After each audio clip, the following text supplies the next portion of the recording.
evening all. Yeah, just in time for my email to ping. Go away, emails.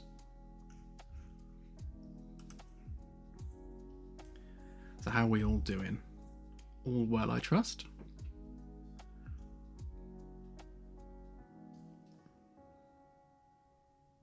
I am fashionably late, as usual, because I was working on setting up a wiki page with DS Rules, one of our moderators.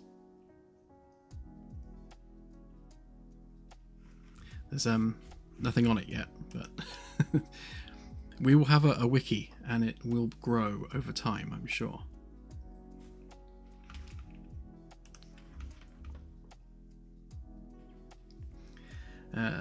Yeah, so Claire is right. Almost like she knew ahead of time that I might be working on Stairs today. And yes, I do drink Earl Grey. And also, yes, not because of Picard. I've mentioned it before, but my mum always drank Earl Grey as I was growing up, so it's just the natural drink for me to drink.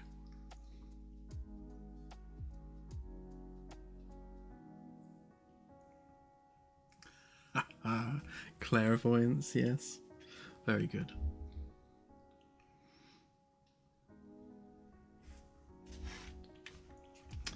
Right, what have I been doing? Yep. I've been doing this. So I completely forgot that I hadn't done the floor around the bottom of the stairs in engineering. So I spent today and a bit of yesterday doing all of this. So we now have all new floor panels all the way around. So that's 1, 2, 3, 4, 5, 6. I think it was 7 new panels. And I've put the at least the framework section for the security desk in there. I'll try and get that done for the demo update, but I'm not going to treat it as a priority. It can be something we do at the end. The styling of the security desk, because someone did ask earlier, will be the same size and shape as the one on C deck, B deck rather, but it will be done in this style. So it will have this style of paneling and that style of railing going around it, just so it's in keeping with the engineering look and feel.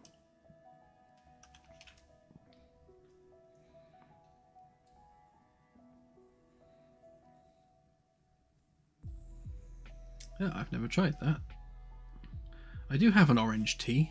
I think actually it's a Twinings orange tea. The same people who do the Earl Grey I drink, but it's not very nice, to be fair. It's very weird tasting.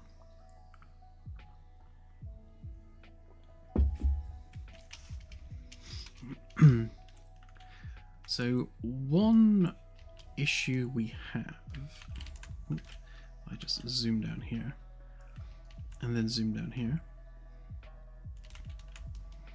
So this stairway needs joining up properly and fixing, but we've also got a really weird collision issue. If I turn on all the GDEX stuff,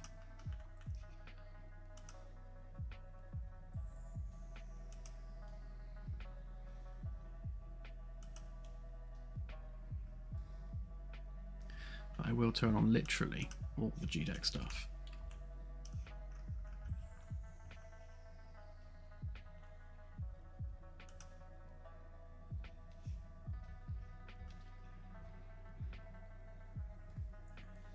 So firstly, we have to increase the height of these steps, and then to preserve the step height, we'll probably have to go up an extra step and just move them forward a bit, which is not the end of the world because we have this much space to play with, so we can do that.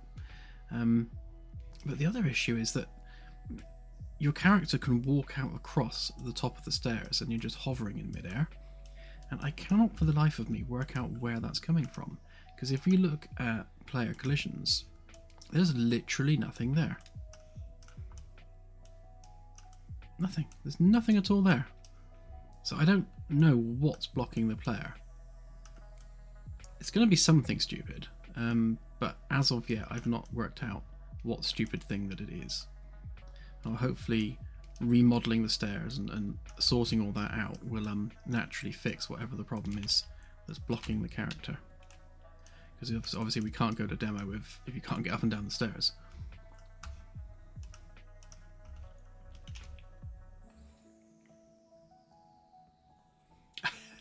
Not yet, Delta. Soon.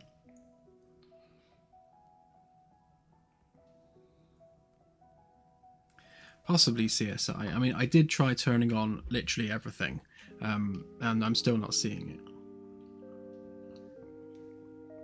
it. Like, if I press play...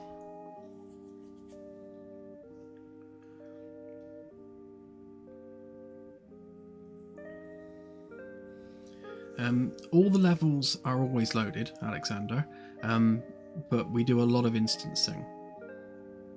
So, culling, instancing, a lot of manual culling. Although since we've moved to nanite, manual cull distances don't work anymore.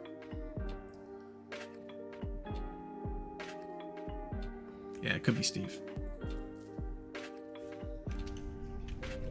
Yeah, so pretty much everything on the ship has got a manual cull distance applied to it. So things like these, you know, the UI screens on here, not only do they have manual culling distances, but they also run a bit of code I think it's every 1 second, where it changes the update rate of the widget. So, you know, no matter what it is across the ship, it's running some form of optimization to keep it all performant. Not sure if you can see the culling on that panel there. I think it's... yeah, the culling distance is probably just beyond where we can see.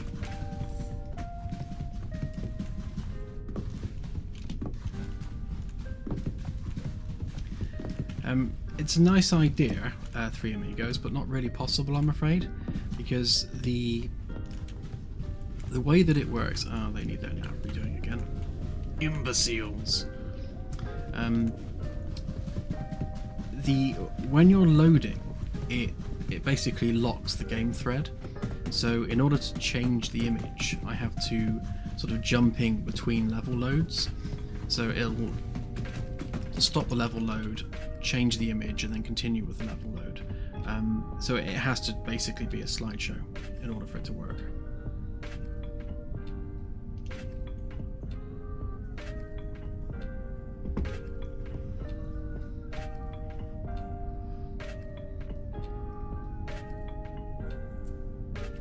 Yeah, quite a lot of it's here. Yes, Voorhees, I'm hoping, well, I was hoping to get it into this build. I don't know if we're going to have enough time, but we'll certainly try. If it's one of those things that I can get done in half an hour, then yeah, definitely. Yeah, so you can see here that just then I was, yeah, there. So I'm literally hovering above the chairs, stairs even. But if I do show collision, there's nothing here. So what am I standing on?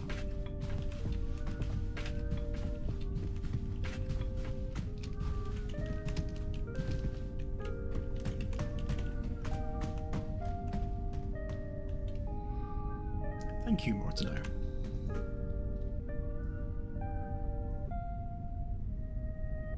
I don't think so, PT88.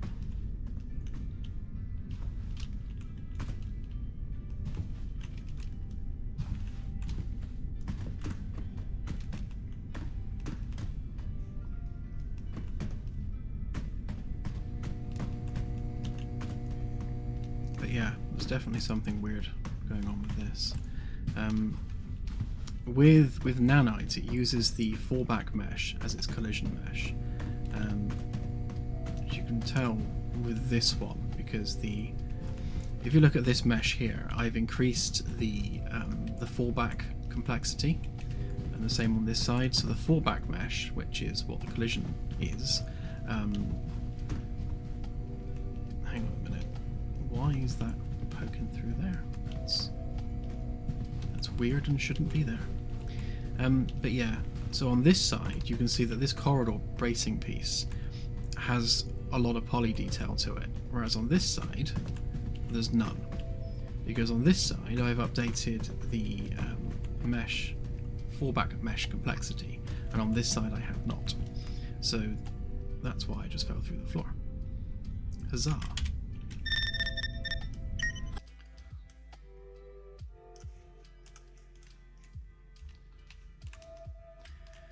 So if we go across to that one, let's potentially fix that. So let's see, what are you?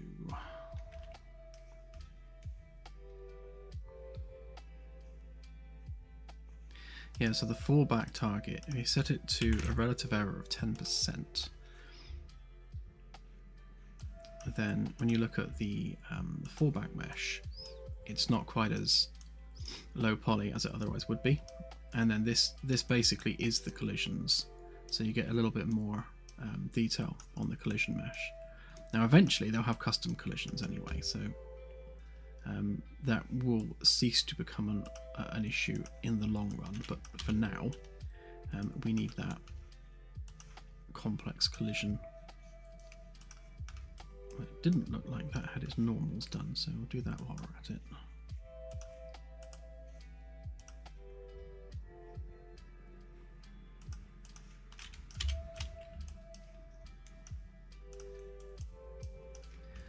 But both of these guys should have their fallback mesh, much higher detail. So again, there's no weird collision geometry that's been created by having a really low quality nanite fallback mesh. So it's not that that's causing the problem.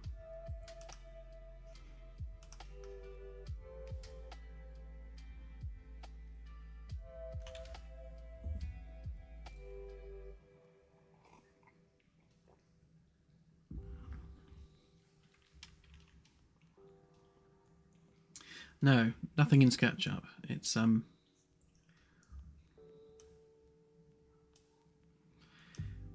yeah, it's something.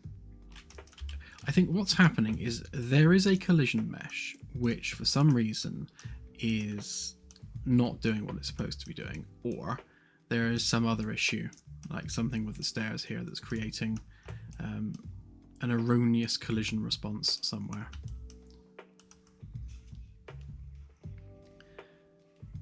So if we open this up a sec, so another one of the things I need to do is make these not be lights anymore, because we had the stairs set up as a light actor so that they can connect to the power and they can have, you know, all the usual light response stuff. So their parent class is the lighting master, so the stairs are essentially a ceiling light,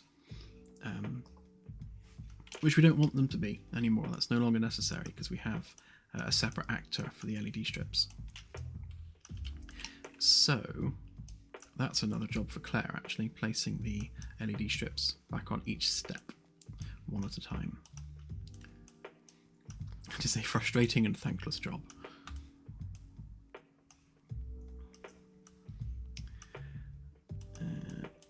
Okay, yeah, so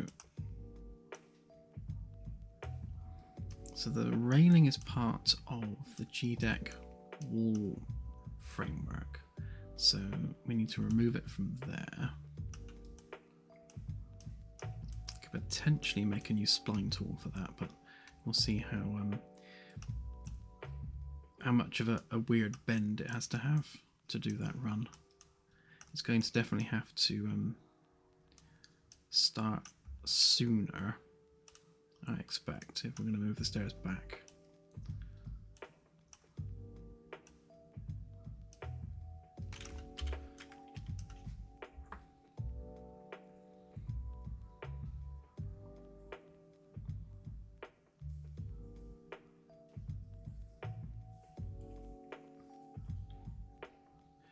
Yeah, well, the stair collisions always did work fine. It's only now that they've stopped working. So There's definitely something afoot. But if we find that actor a minute.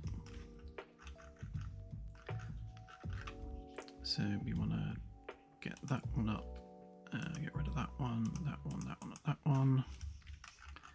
Right, so this is the old stairs mesh.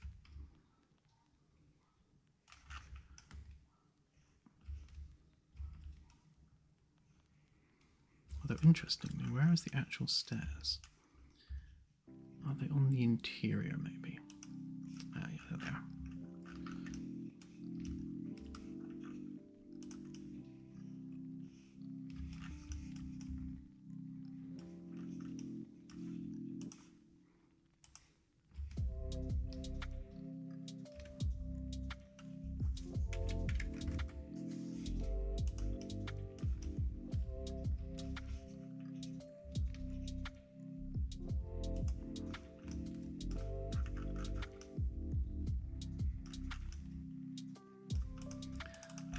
What I'm going to do is remove that end piece there from that level.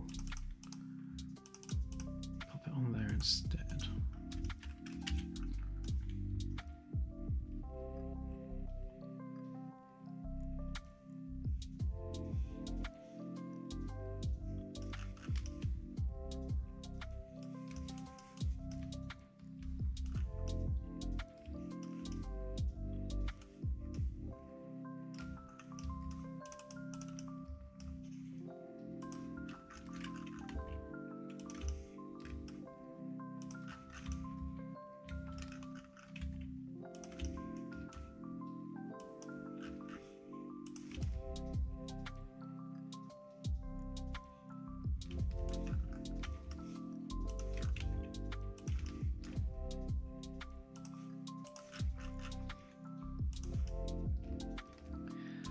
So that's going to need a redistribution of the step height.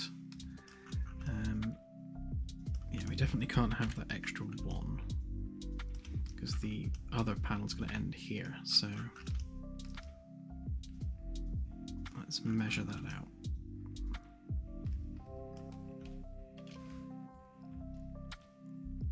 Hey, Don.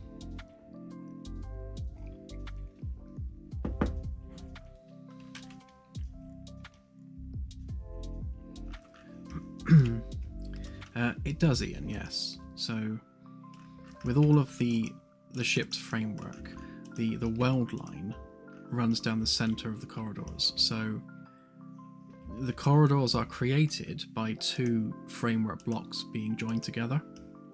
So the gap between them is what we actually use to create corridors.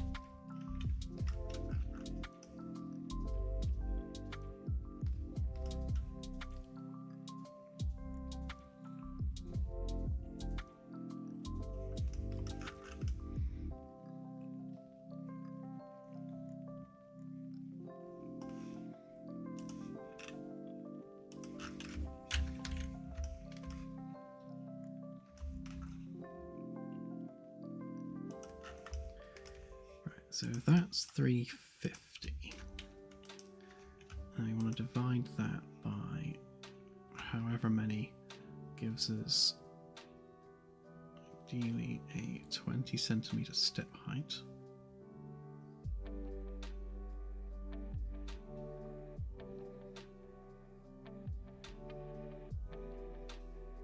Don't want to go with too many steps. So hang on, how many's there now? So 1, 2, 3, 4, 5, 6, 7, 8, 9, 10, 11, 12, 13, 14, 15, 16. Okay. So 16 was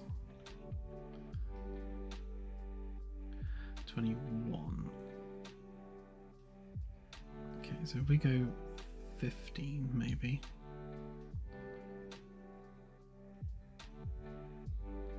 Just make the step height ever so slightly higher, just so we can squeeze in one less step.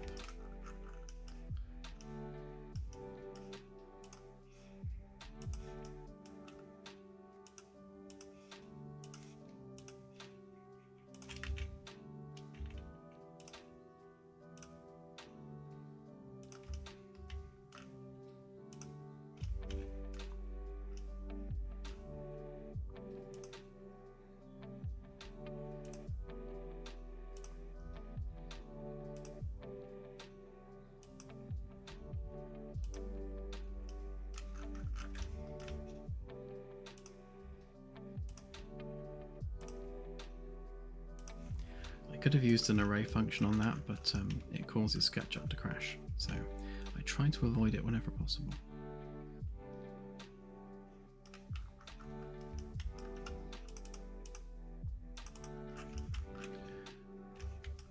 Right, so if we get rid of all them for the minute.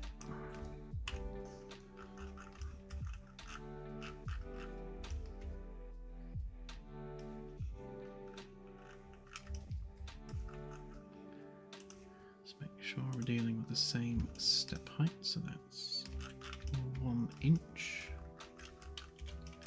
So there to there should be the same. No, slightly less.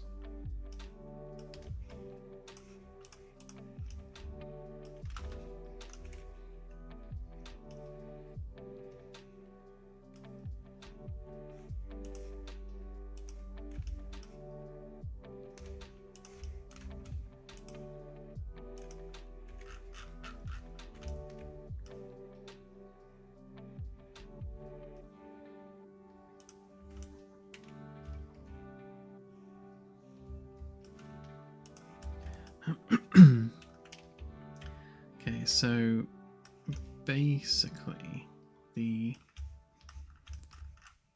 step height is going to increase by about 4 centimeters, which isn't the end of the world. And that can be perpendicular to make my life easier.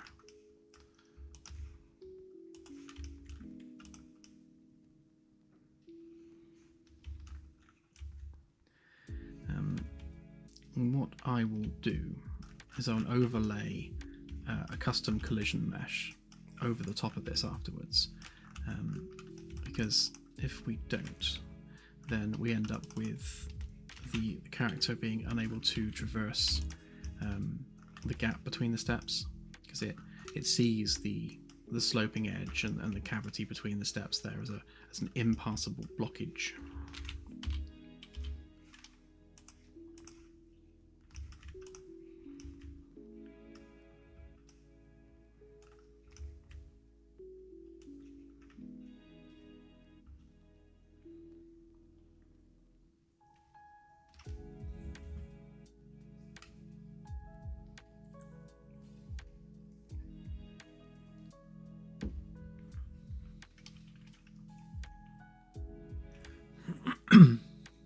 I don't think so, Ian, no, because it treats the mesh boundaries themselves as the collision mesh.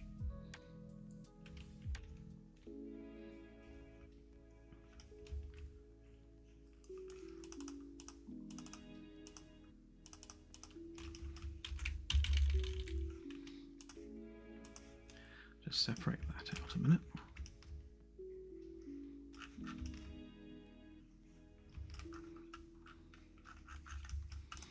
I would actually like to remodel the stairs, but I won't for now. Mostly because Claire will shout at me.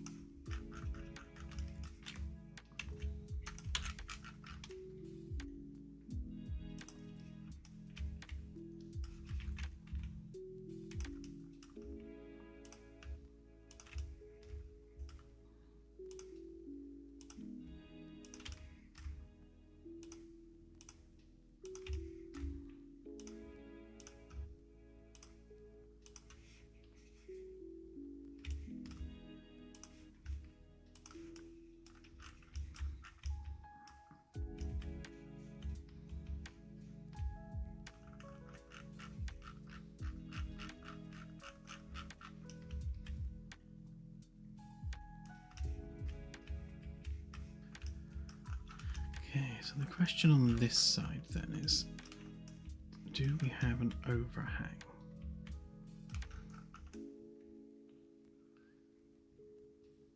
I think we do slightly, so I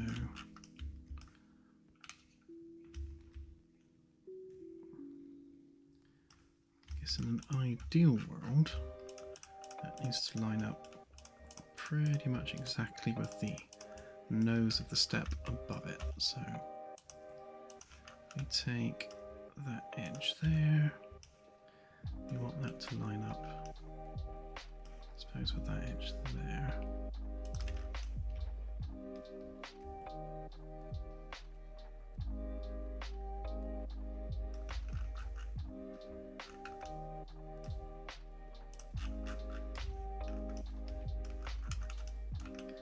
Or maybe more like that. Have an ever so slight overlap, because then that light is actually lighting the step up then.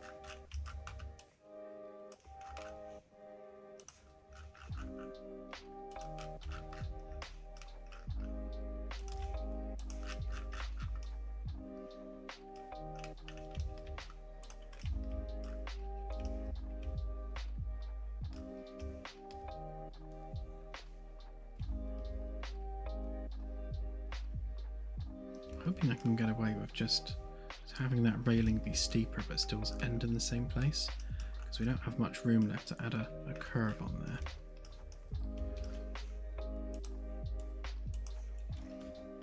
Right, I'm going to save this and risk it for a biscuit and see whether it crashes.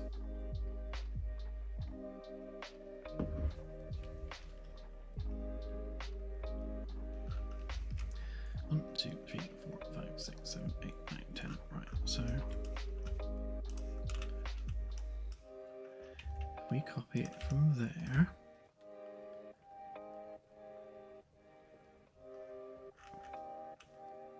assuming that's in the middle, to there, times 10. Hooray, it didn't crash.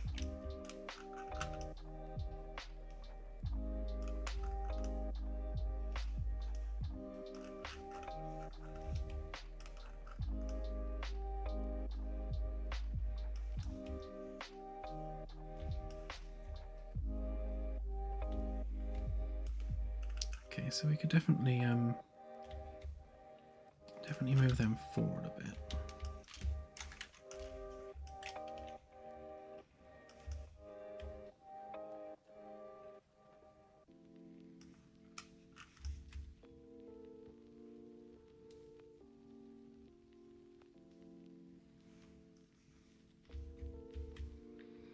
Or add an additional step. Let's just let's try moving it forward a bit and see how it looks.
I think I measured that wrong then.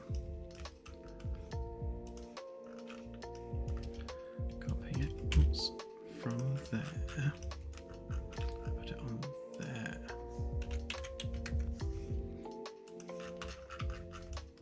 Yeah, that's more like it.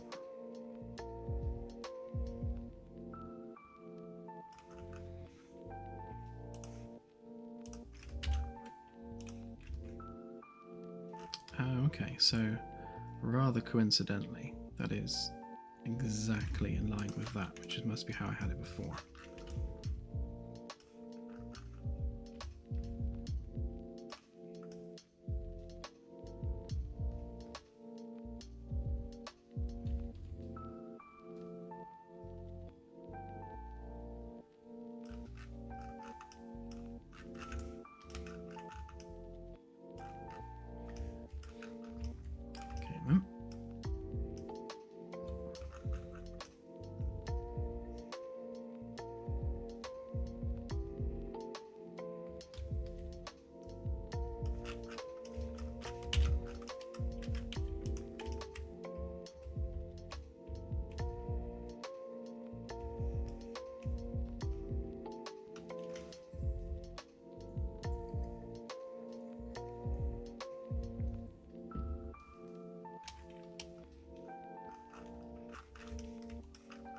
Yeah, I think it's pretty much a standard thing.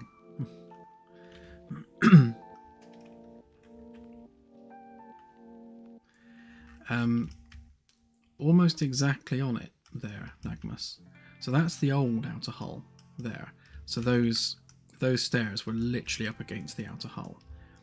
With the new outer hull, it's not quite that close. Do I have a copy of it to hand? Shut up, phone.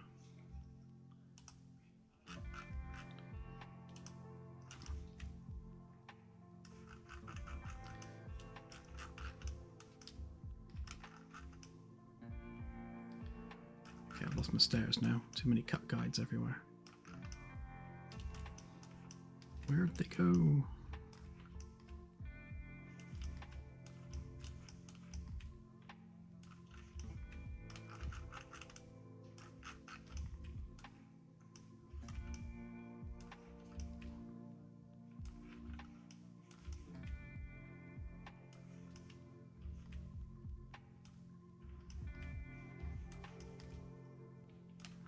Okay, I've literally lost my stairs.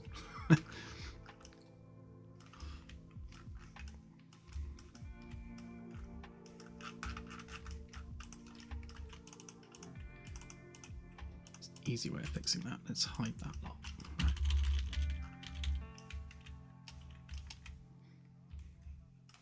Right, that's better. Okay, so there's the old outer hull there, and this is the new outer hull here. Right now it's low poly. That hasn't been kind of done properly and smoothed off yet, but the stairs won't be quite as much up against the hull as they used to be. So there'll be more of a cavity underneath. Obviously, we have more going on under here now, so we're going to have additional rooms and things down below.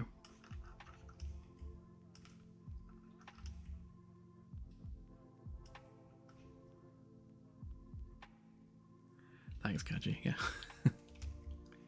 I'm always losing the camera. But yes, so that's the new underside of the ship, like that. I'm sure some of this will probably get tweaked and pulled around a little bit just to make it like as smooth as it can be to fit the contours of the interior. But yeah, approximately that's what it's like.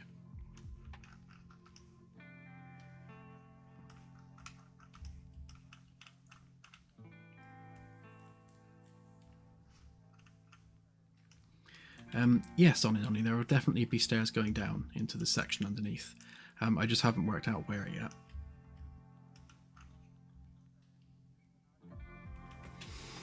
Oh, she's not going to let me near engineering again for quite a while, because we need to do some bridge stuff with the NPCs and the holo display. Then we need to do a lot of the sublight stuff with wormholes and the ability for the ship to glide into things and just have sublight flight. And then after that, we'll see.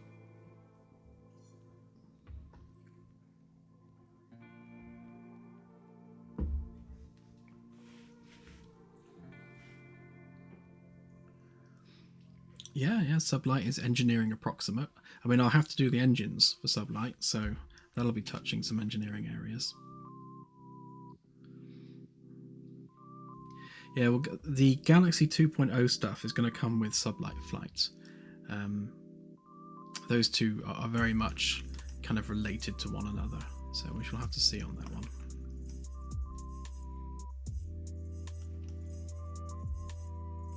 Definitely not for the demo update, no.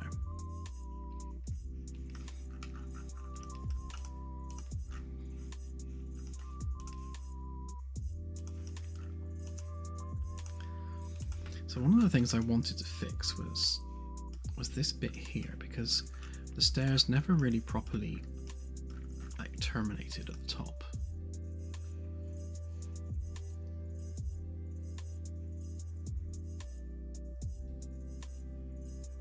So I think rather than having that extra strip that's there, we'll just build a stair top on there instead. Why is that multiple groups within groups?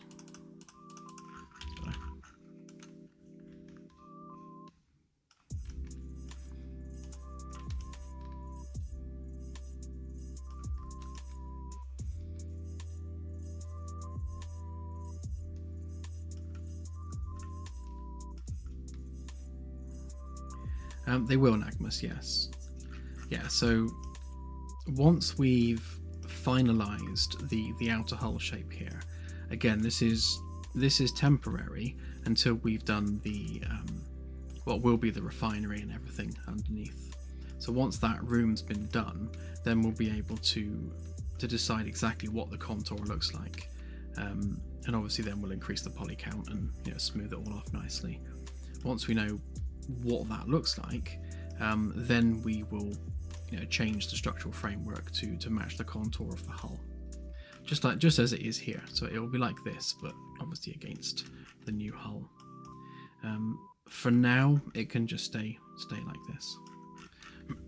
Again, this is just doing the bare minimum, really, just to get the demo update in shape, because we have lots and lots and lots that we need to do, and not a lot of time to do it in.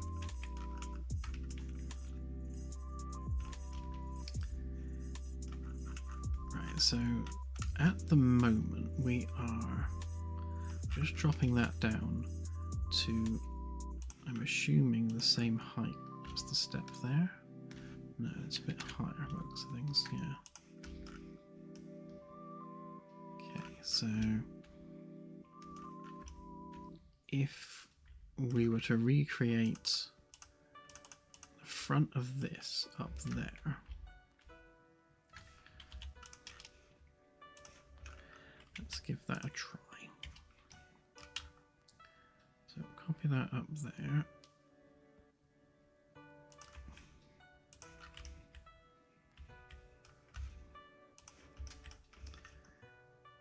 And move that back so it's the same level as that.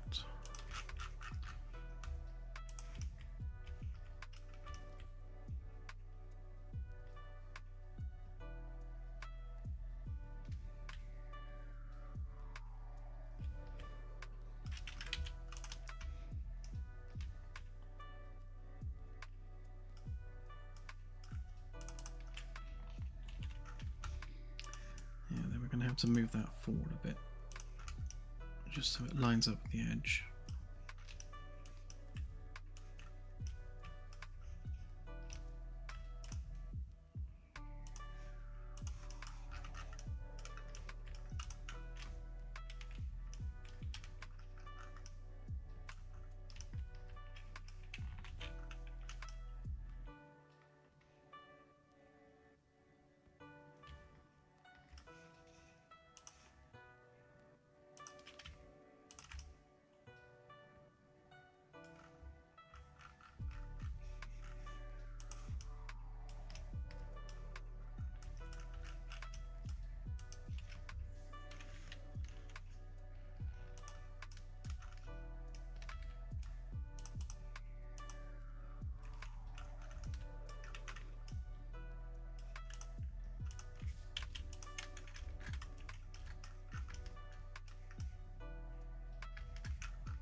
Got to measure how far that was. So 5.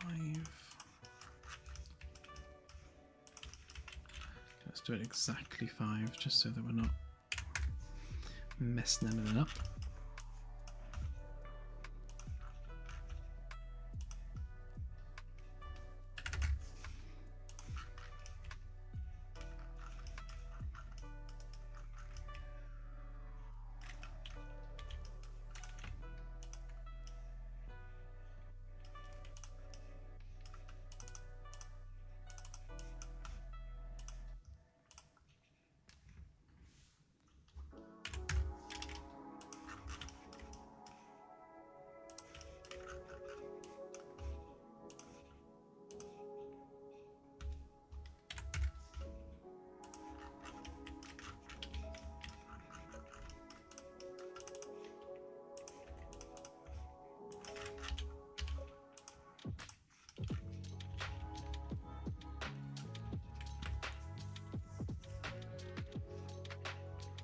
Thank you, Delta.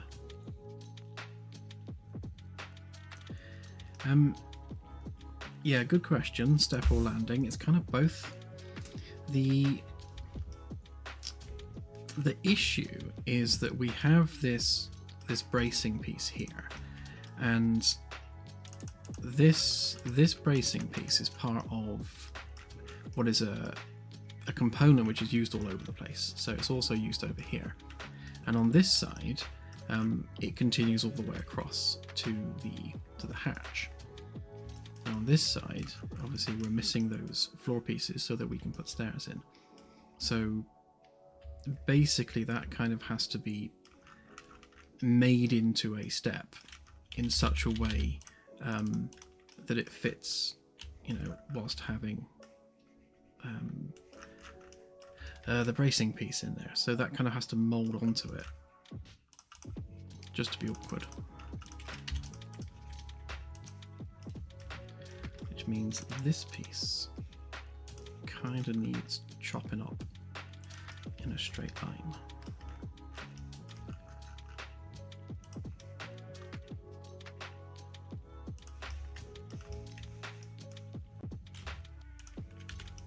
So obviously, you know, it needs to look like it belongs.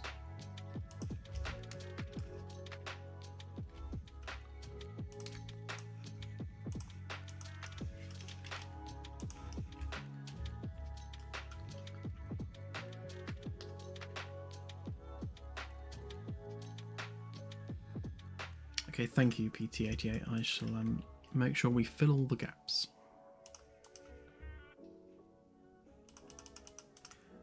Let's soften this up a minute so that we can easily select the edges.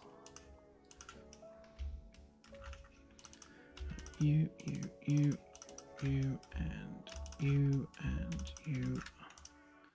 Let's get rid of that bit, get rid of that bit, and get rid of that bit. We can now join that up with there. So I guess the way I'm picturing this is this piece basically slots onto the edge of the support strut there, just to create a top step. And I guess we're going to need to create a small bit of flooring to go in there as well. Didn't want to have to do that, but I think we're going to have to.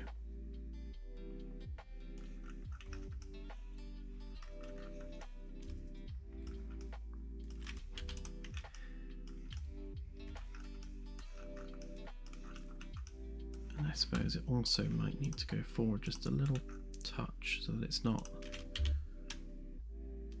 protruding on there.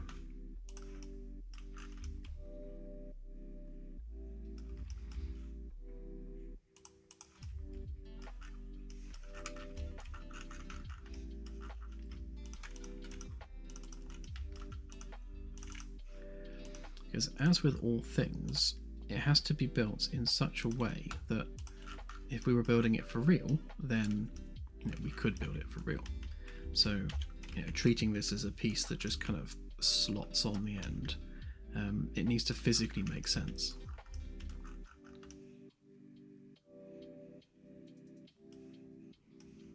It's going to be a weird termination here.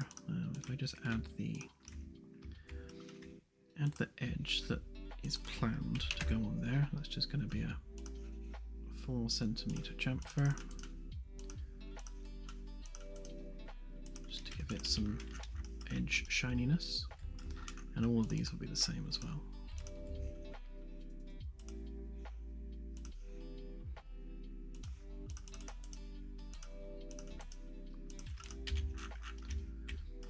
So basically that has to carry on through to this. I might need to rethink the top edge ever so slightly.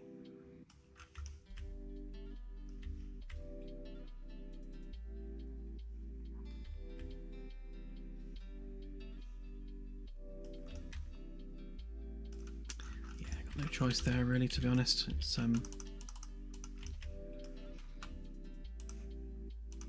to be no way of reconciling those two edges with the contours of that bit.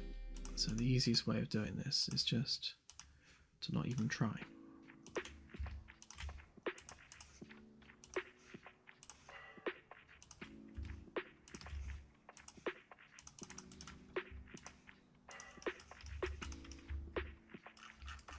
Right, so if we then make a nice little smooth bit to go down there, make it about, that's about 10 centimeters.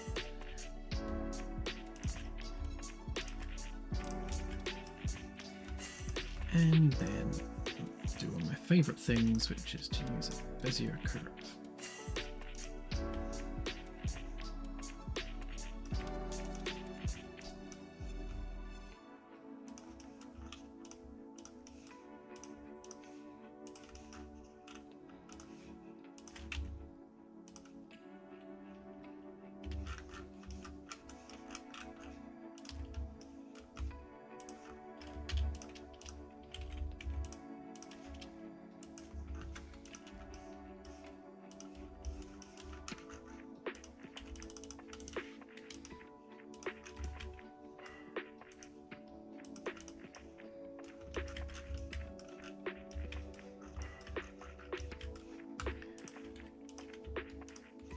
Okay, then we can round off the edge.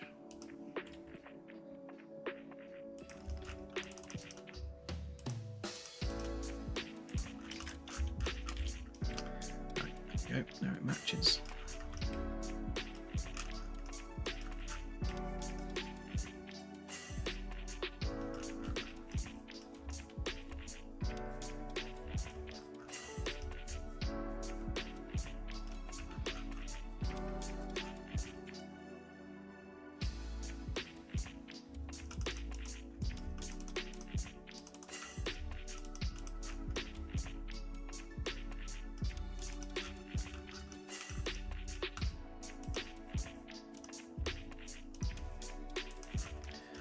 Line that up.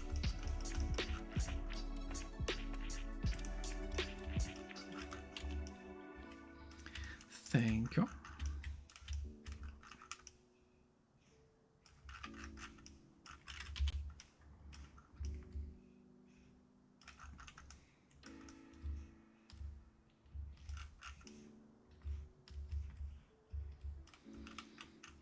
Okay, so we know that in fact, we need to make some more panels for this. Why don't we do that as well?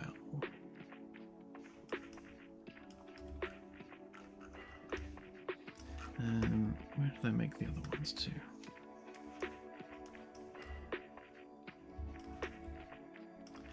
Probably in such a place where I've turned it off.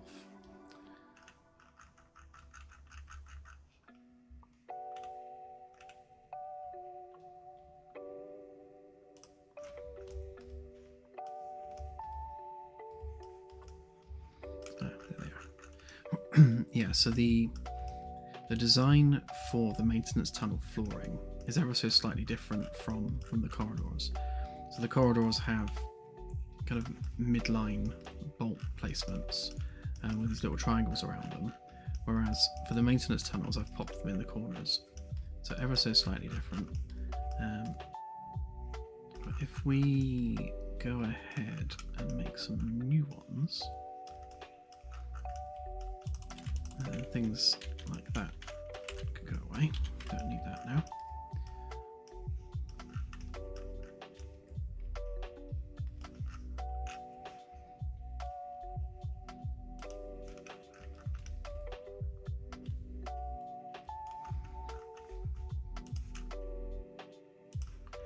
So these ones should be really easy to make, because they're literally just rectangles.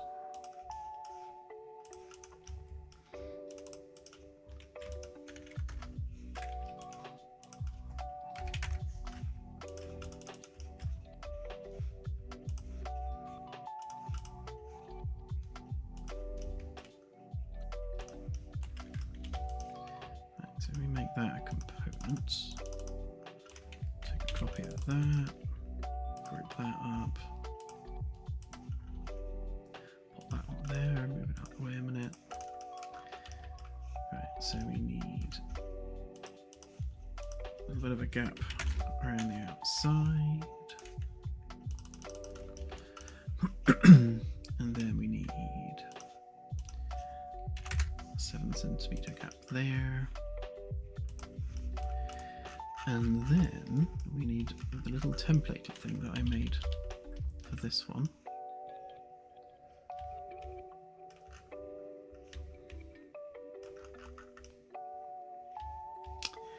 Did I delete my little template?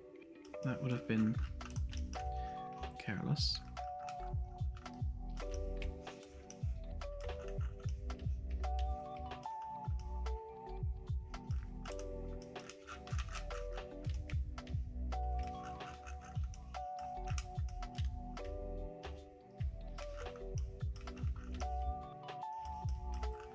I thought I'd used it for this one, but I guess not.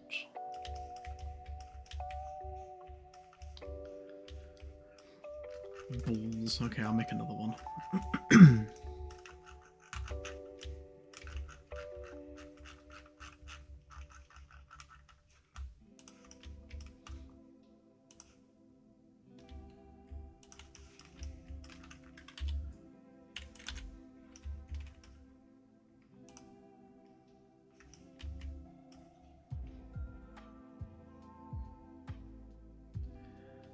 So that's the center of the bolt hole there.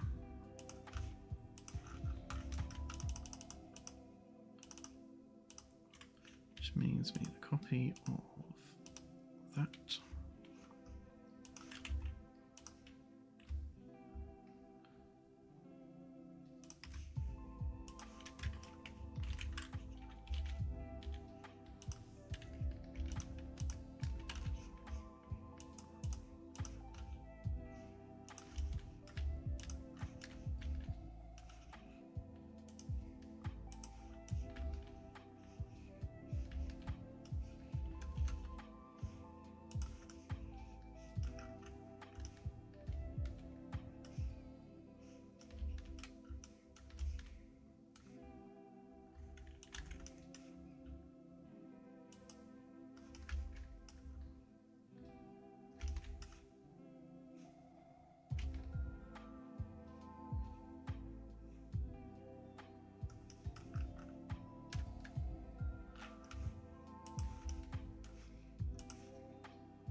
Okay, that looks about right.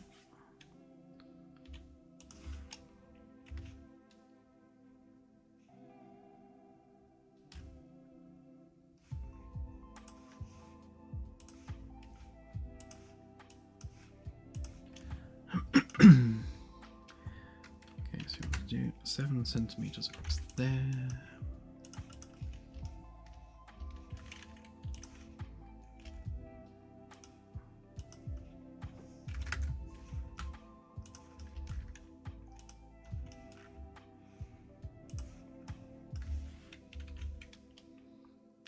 Oh, I think I remember why I deleted it now. It's because I'd used a guide, and they extend outwards to infinity, and they tend to get in the way a lot.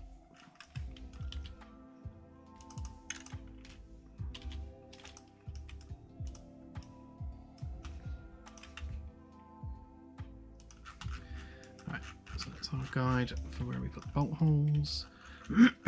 So we take that onto here.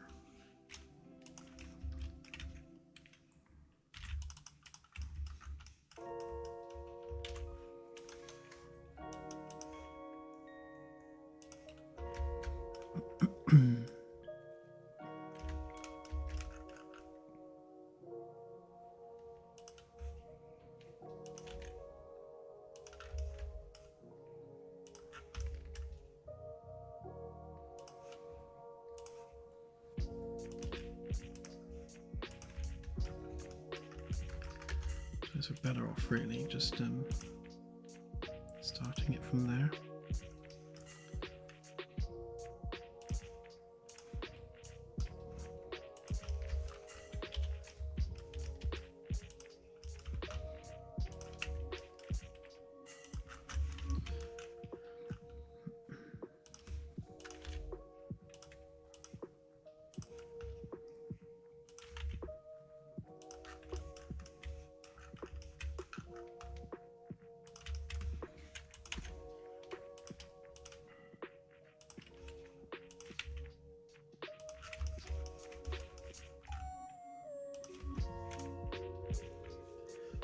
And autosave.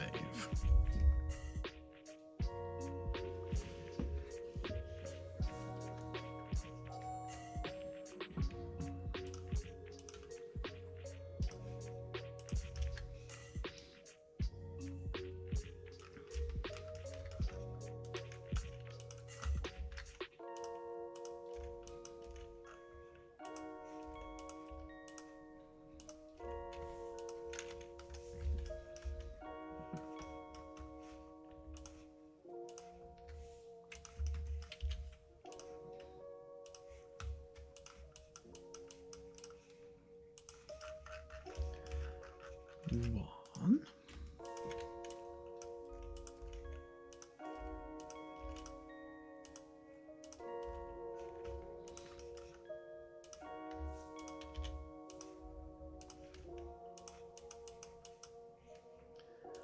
Another one.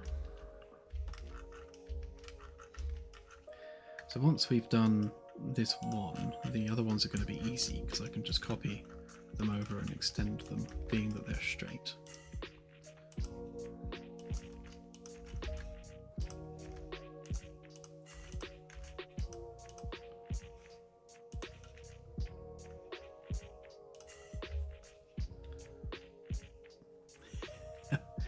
Oh, very much so.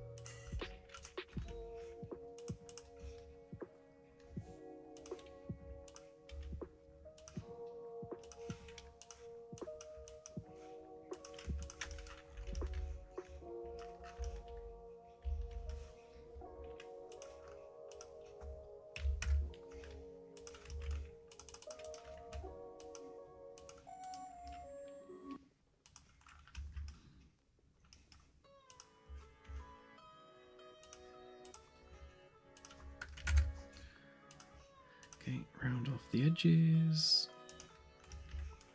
then round off the other edges.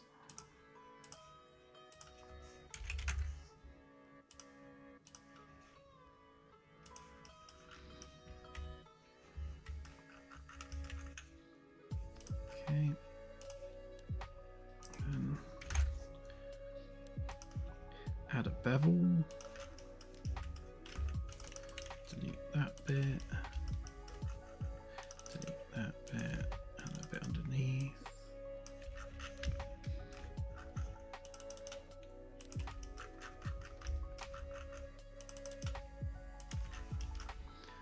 Okay. I'll fill in some faces for us and then we can just do that, although that is actually the wrong colour, we need that one.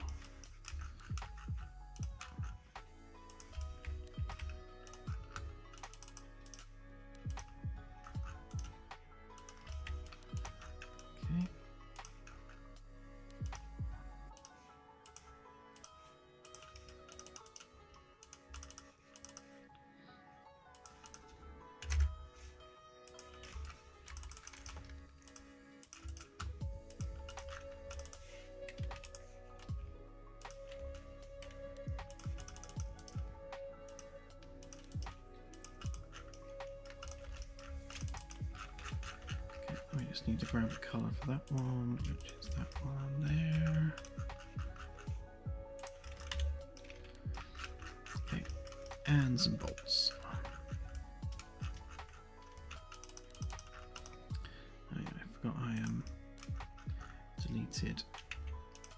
the bottom of that one, so I just need to fill that in at some point.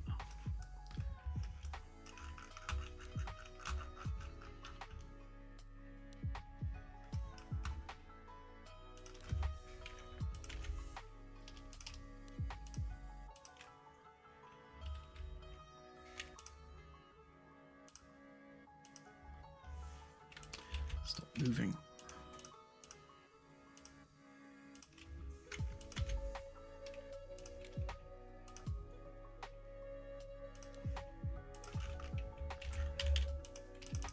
Make sure we've got it on the right level.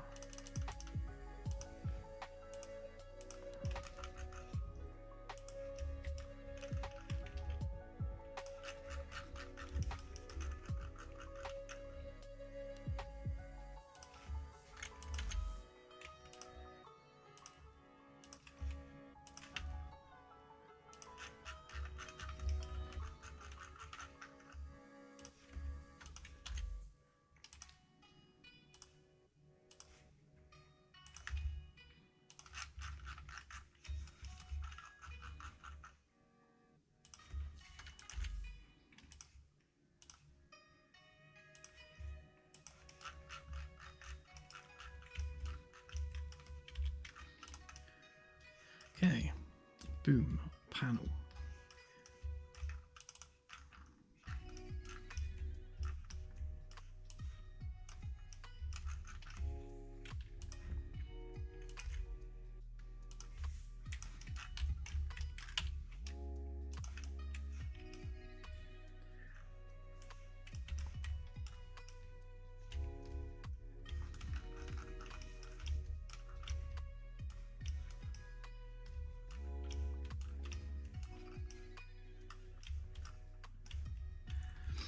This end piece here, or rather this middle piece as it is an awkward one because it's kind of between two segments, with that being the bulkhead bit. So I think I will use this anchor point here as its anchor point.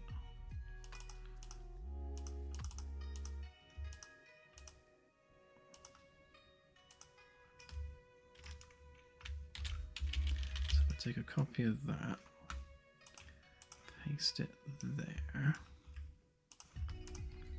group it up with that one, and we can change our alignment.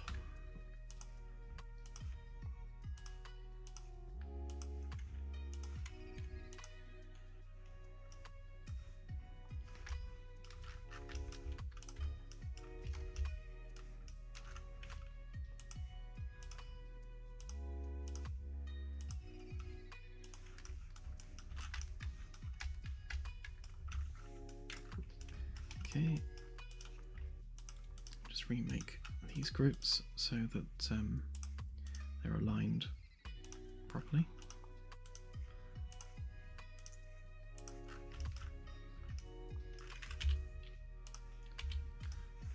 Right then, so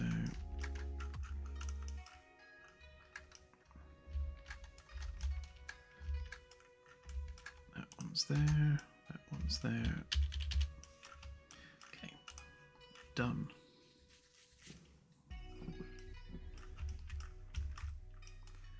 So what we should be able to do is move that, if we pick something that's actually in line, if we move that 250 centimeters that way, which it just didn't do for the sake of not doing it apparently. I know that one did. Right, that should be lined up perfectly with the middle there, which it does appear to be, so good. Which means if we grab all of that geometry, move all, make it unique first, of course, then move it all.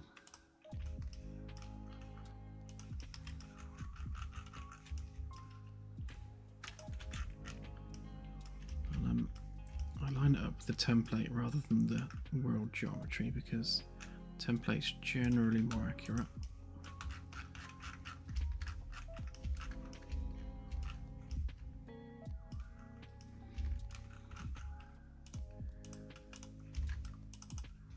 Okay, and for each piece we just extend it out to, again, the edge of the template, which is there. That was 135.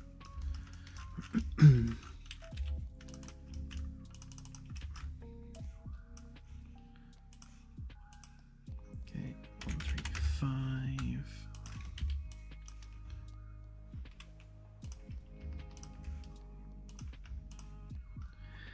Oh, 135. And that's going to need unsoftening for that one. And 135. And then resoften.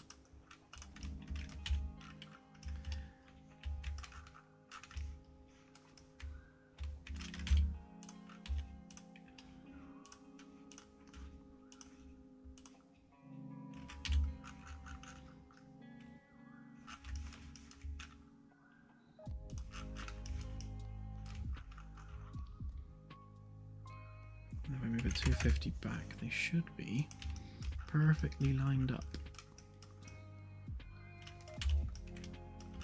Yeah.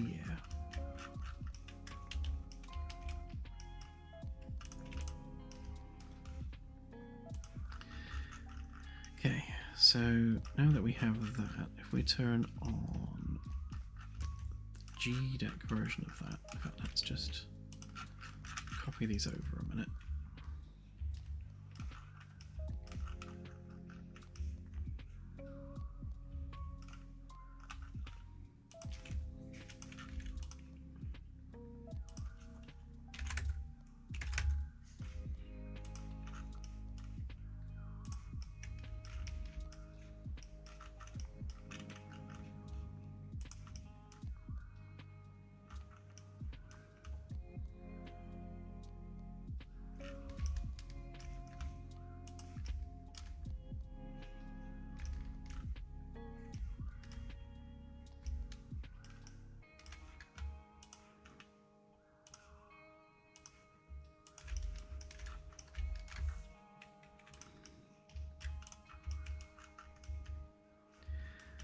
So now we know what we're matching on this side. I think what I'll do is I'll just do basically that edge there and just have it as a thin strip, which is pretty much what I did before.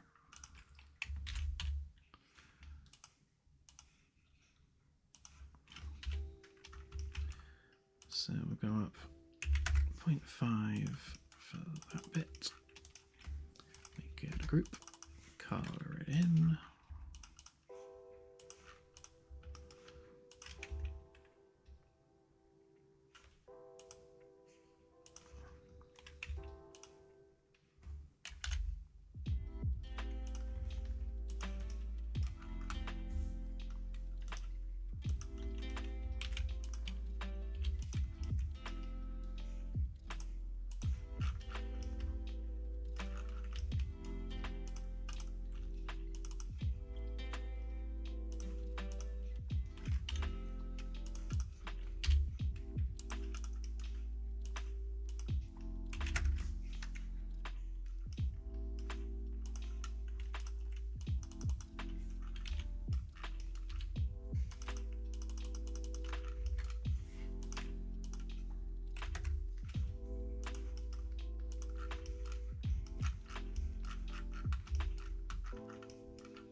That's not great.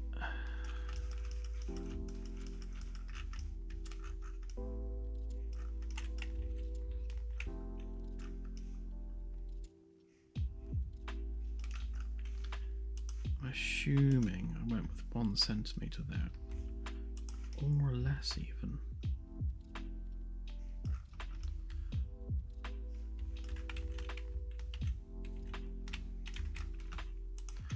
Okay, let's sort this bit out so it's not quite so pointy.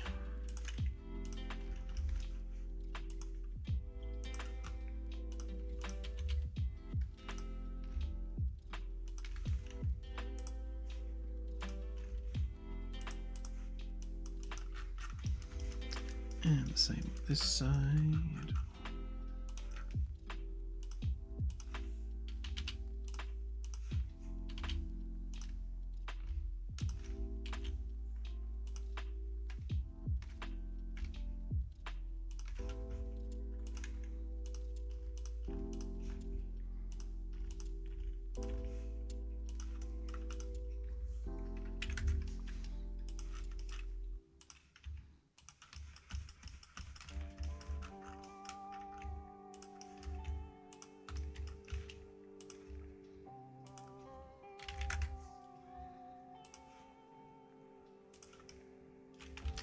That's going to be too much.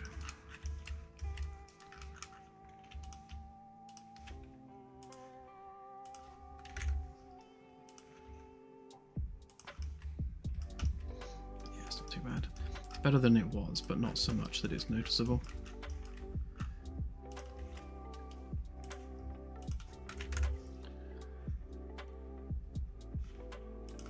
Wait, did I just add 6 edges on there? Oh, I did. Imbecile.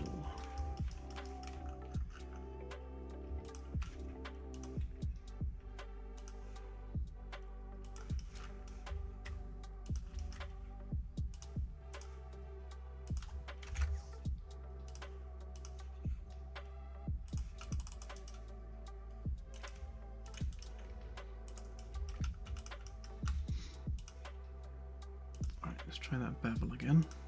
That's better. It's not quite so pointy on the edges now.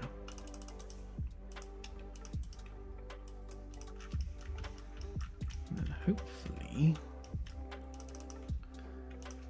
it won't show up too much on this edge here that we've kind of rounded off a bit more.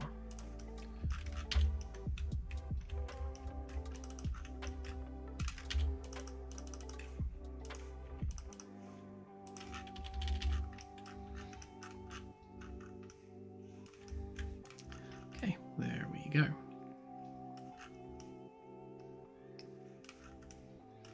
So again, so in terms of the ship construction, this would be an end cap that just slots onto that bracing ring that will go around. And I guess we'll add a little weld line around there just to make it appear that it's been welded.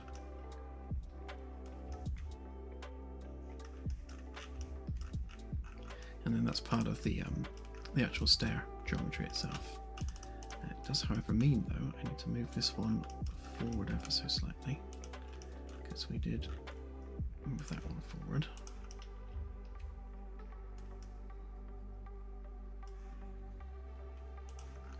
Although not that much.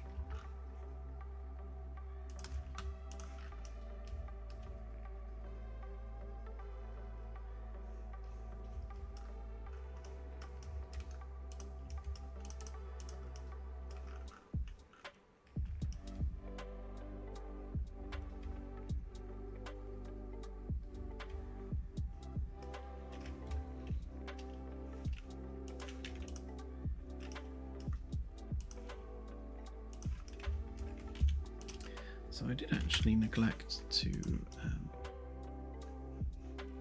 do a proper floor when I did this. So I think if we move that down by 0.5, that should give us a 1-inch depth, which means the top of it should be level with the edge of the metal, so it doesn't form a trip hazard.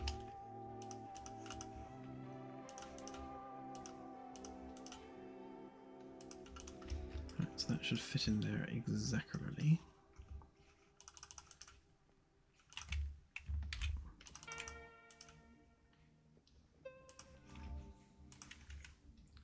Group it up, pop it down.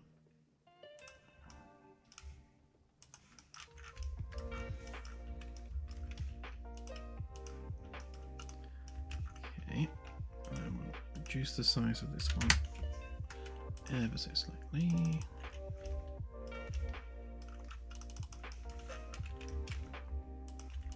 Give it an appropriate color.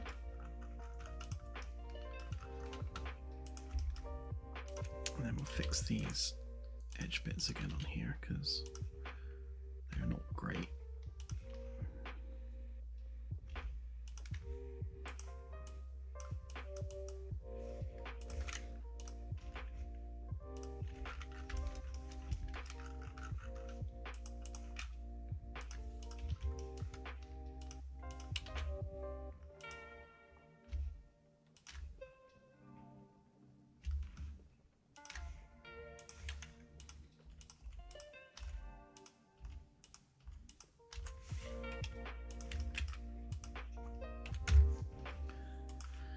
So you, and you.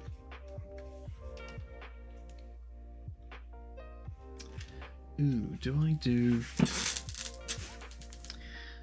I do bubbly steps or not? I suppose I should do, shouldn't I?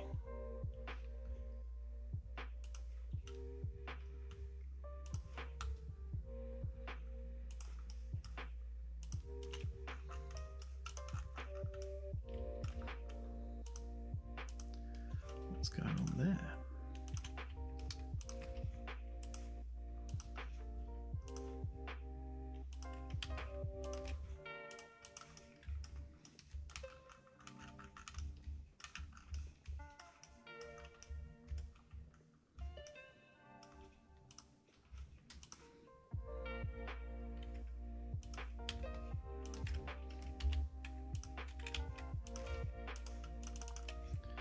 Make sure we've got no weirdly close vertices.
Okay.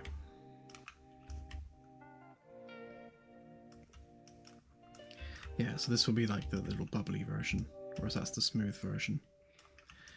Again, I really would like to redo the step geometry at some point, but that will do for now.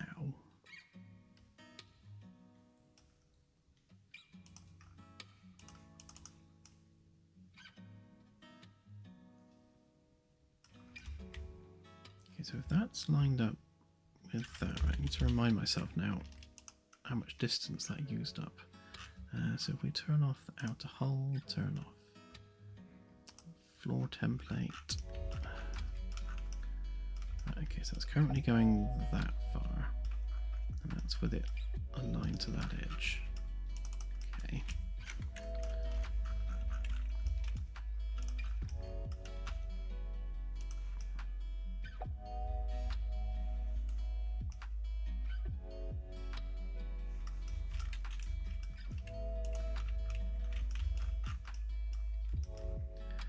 Preserve the step height, so I'll keep two of them handy.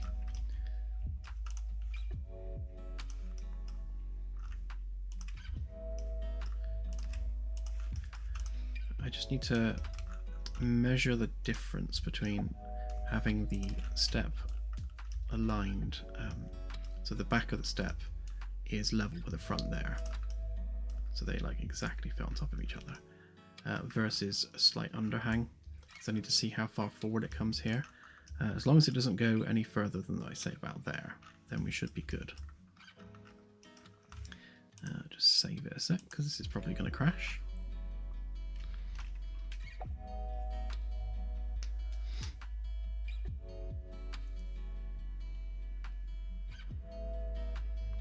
Yeah, animal friendly as well.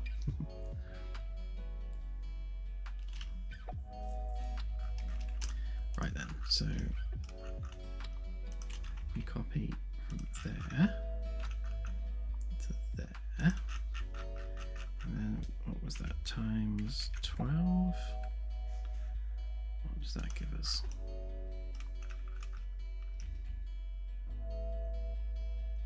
Yeah, that'll do, I reckon, actually.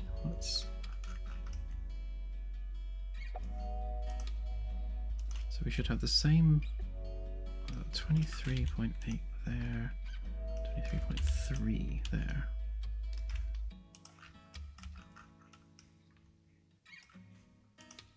Okay, that's like 0.4 of a centimetre difference. I think we can live with that.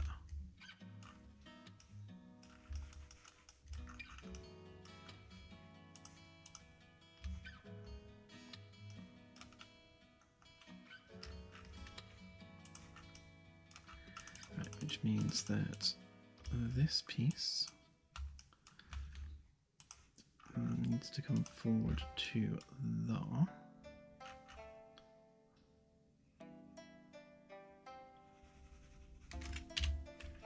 Which is not going to do because the axes are facing the other way, so sigh.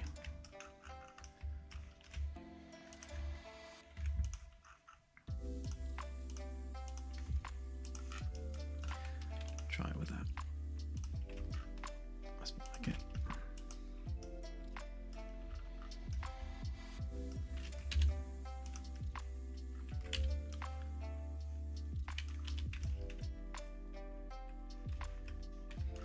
So this piece here hasn't been set up to the new standard yet, which is why it's like overhanging on stuff and doesn't have the right edge to it.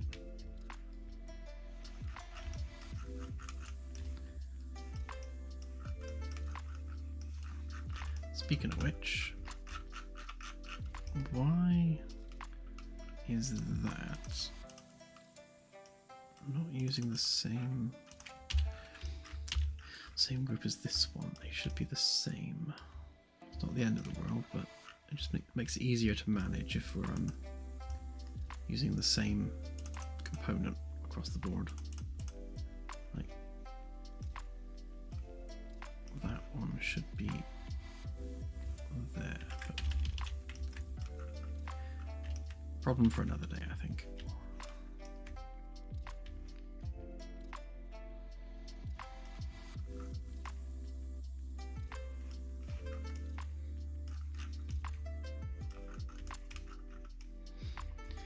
Okay, so with that then,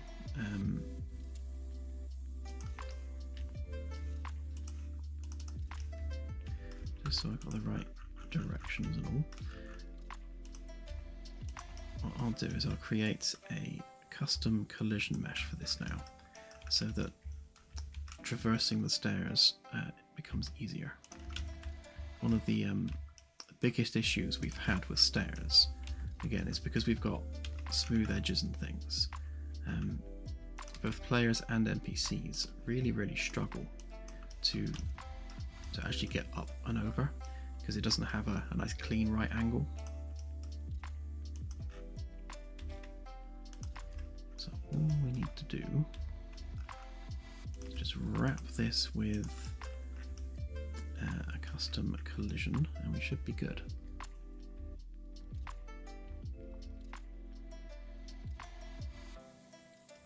And I suppose each step's going to need one as well, isn't it?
basically I'm just going to wrap this mesh in some really simple geometry, and that'll be our collision mesh.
I always give these a funky colour where possible so I can tell the difference between a collision mesh and a normal mesh.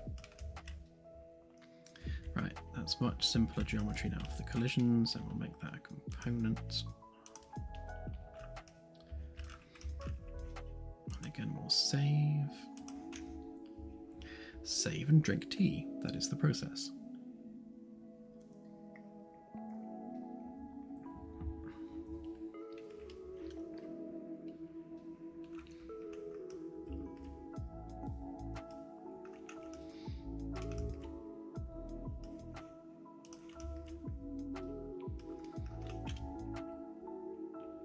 Where's the middle? There it is.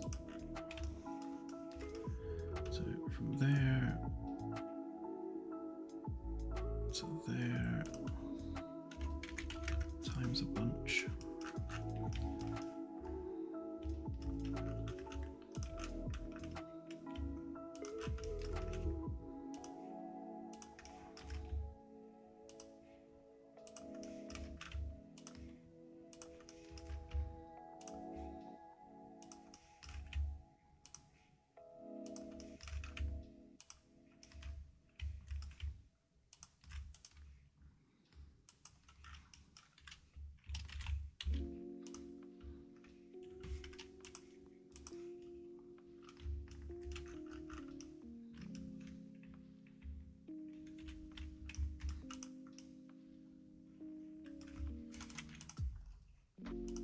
That's weird. Why is it replaced those ones? What?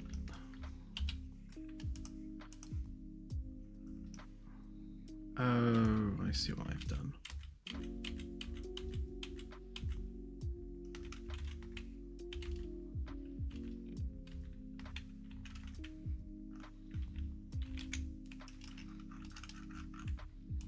So I've ended up selecting the step rather than the collision mesh.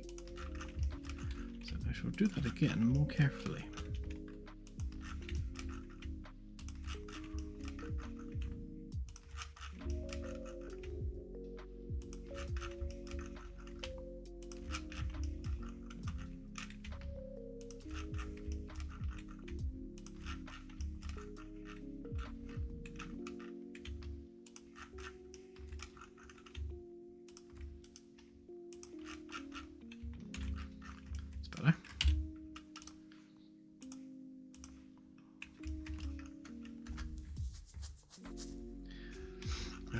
Need to do the same with this one, only slightly different because it's got some edgy bits on it.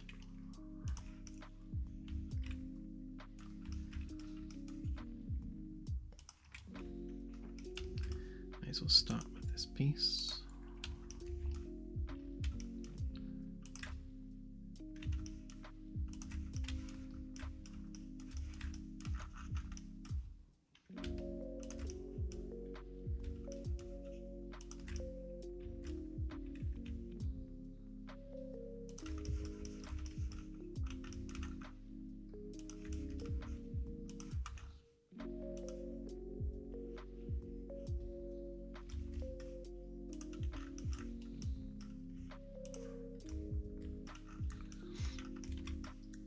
Hey, ODST.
No, these are the maintenance tunnel stairs.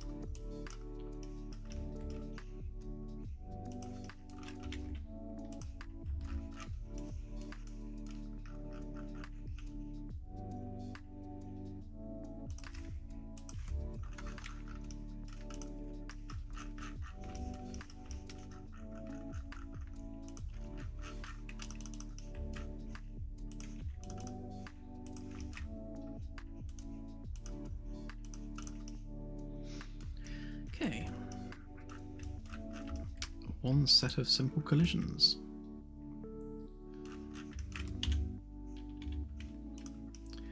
Right, so now that we've done that, we need to sort out this railing, which is the next fun job. So obviously right now it's way lower than it should be. And as tempting as it would be to just bend it upwards, that's not going to look good, so we do need to remake it.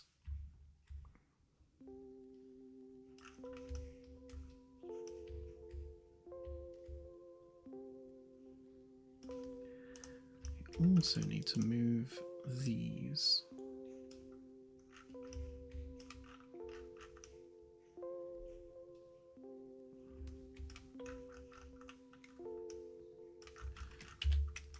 Let's change the axes on that one so we can see what we're doing properly.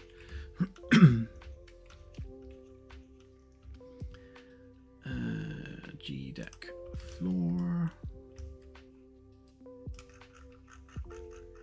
You'll do.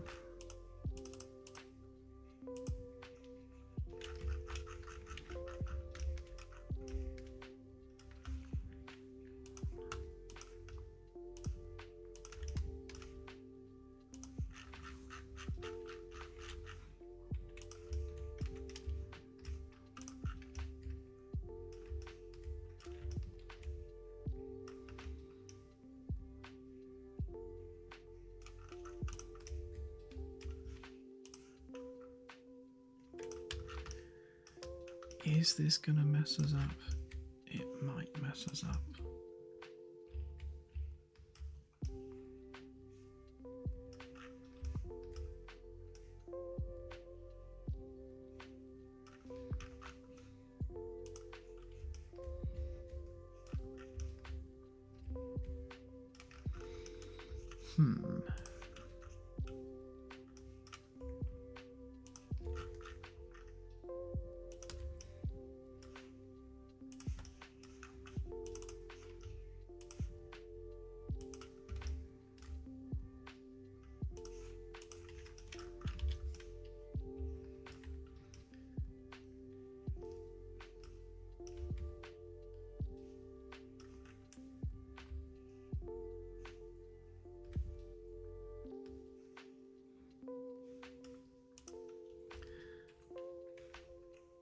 Let's lose that one for now.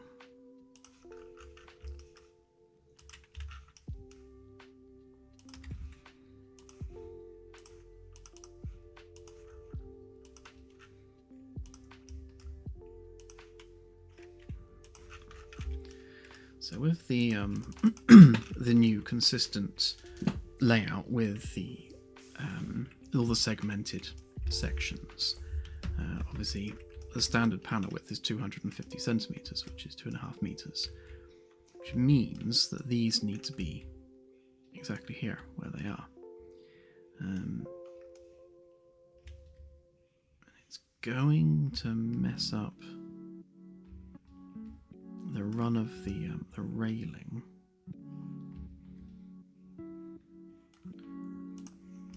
Although that one does need moving down regardless, so that needs to be level with that one.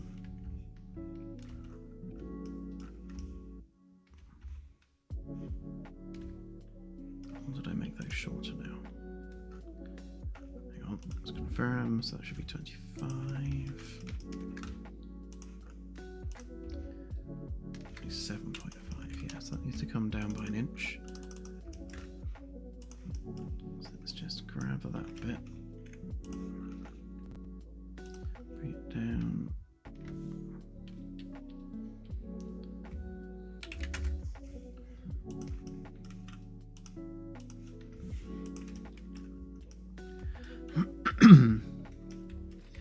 Yeah, so we can possibly just adjust the railing to match, but we'll see how steep that ends up being.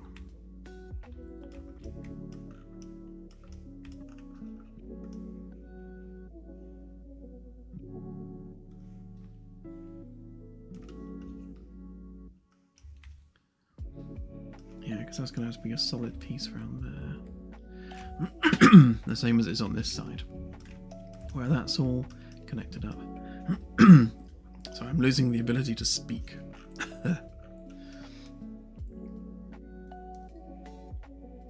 It's the stress from doing these stairs.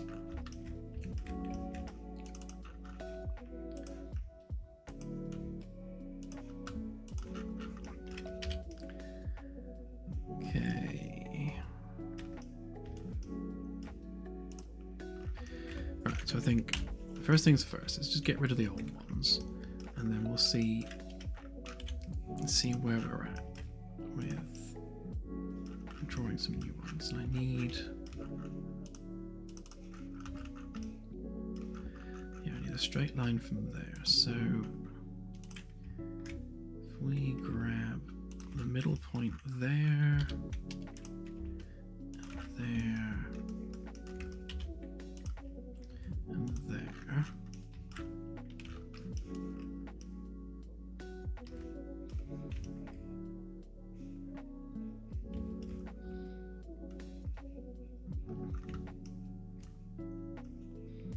Basically, we need to extrude a face and then use that as our edge to trace a path along. So if we maybe come out, what's that? That's 50. That's probably too far. So maybe 25 and do the curve there. No, it's not going to be far enough, is it? Let's go. Right, let's go 30. That does seem to be my usual standard measurement for things.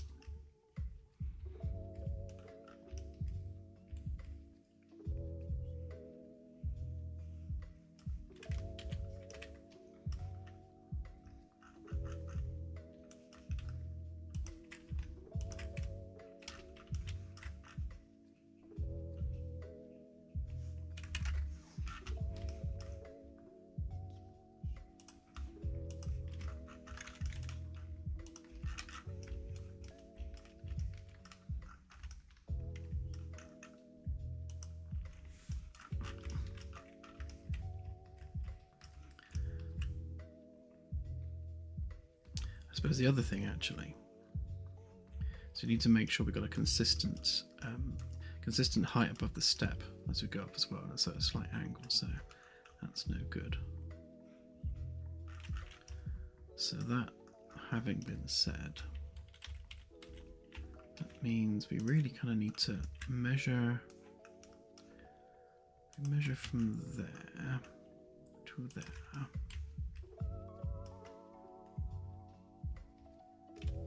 So what's that? That's 44.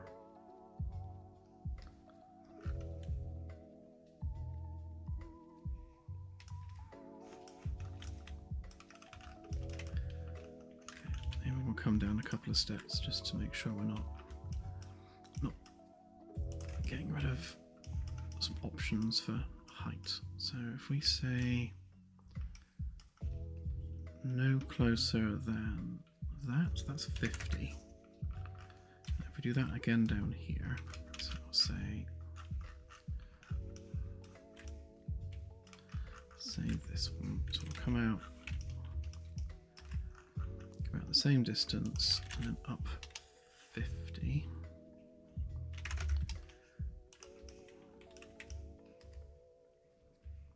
Okay, so that's following the contour of the step. And then each one of those is, that's 22.875. I suppose the easiest way to do that would be to take that and then go copy from there to there, and then again from there to there.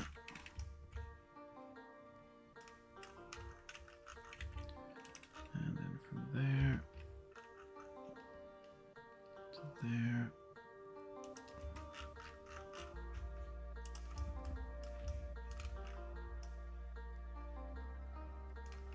that's actually not far off what it was anyway, which means the handrail is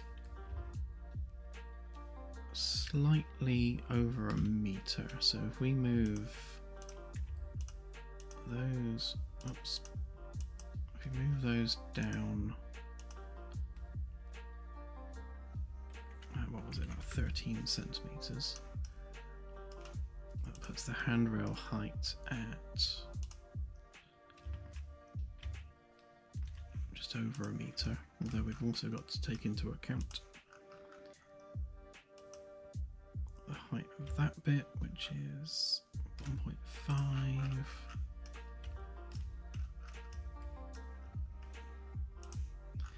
Actually, the easiest way to do that would be to draw 100 minus 1.5, or is it probably plus 1.5? So that would be that bit. Yeah, minus 1.5.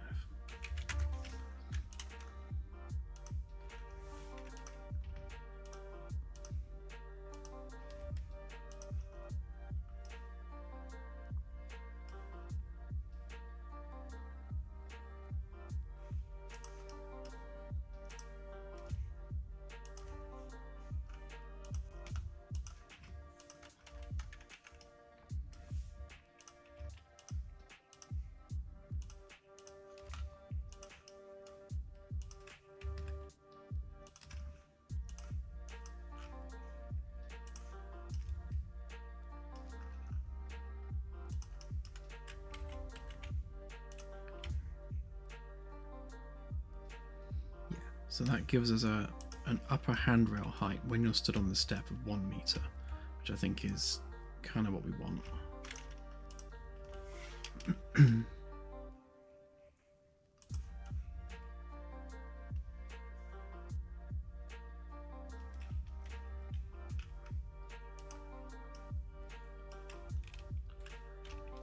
Thanks, Porton Daz.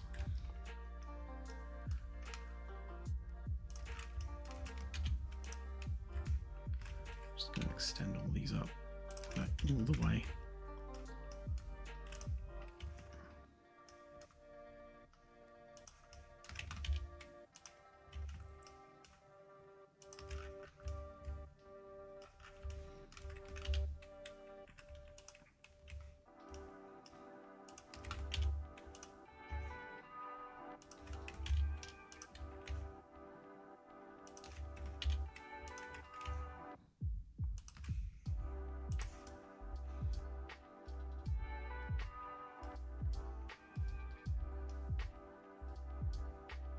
Oh, that's interesting. Why isn't that lined up?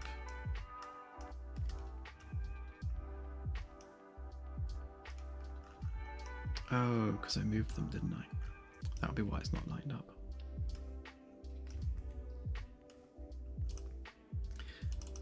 A simple answer to that one.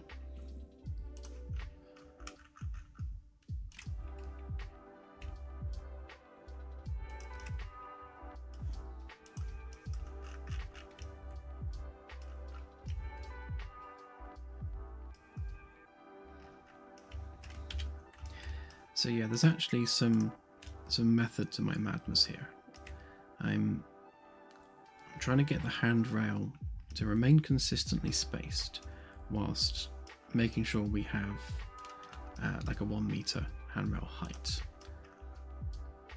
Didn't think to measure this one actually. That was 90. So yeah, it's ever so slightly higher from the stairs, but that's not the end of the world. And then that becomes the position of the curve. So then as we work our way out,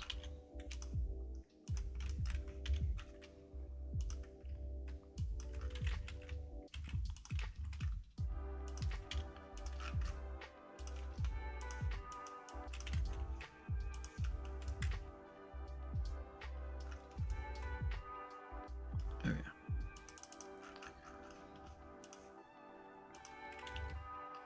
Would help if they were lined up.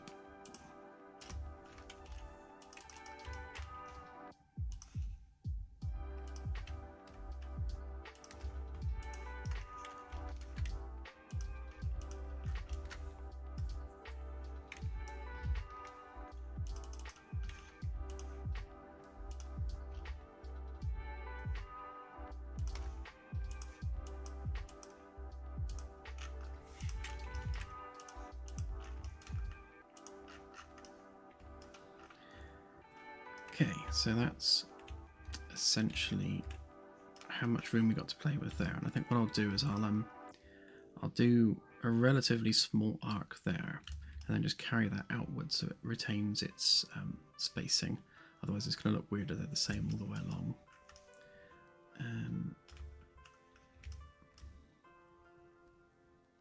Although that is going to make them bigger. I should go down.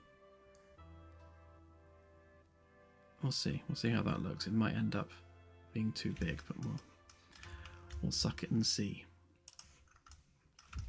But this one, of course, is in the wrong place. At least some of it is. Some of it or all of it. Can't quite see. Yeah, all of it basically. Right. So I'm better off moving these edges rather than the other edges.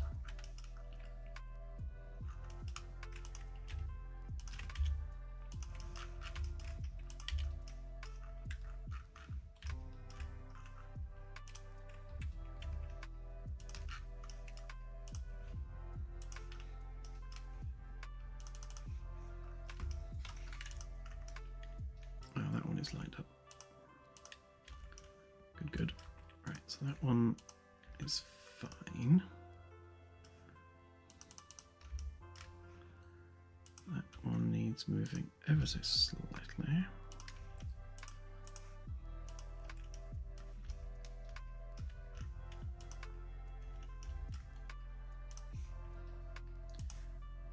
That one's too short.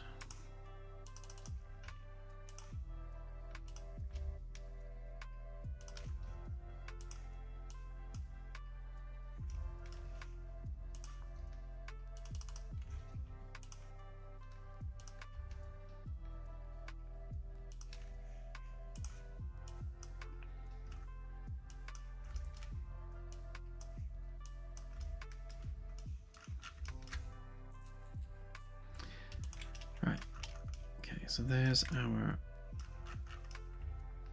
beginnings of a handrail. To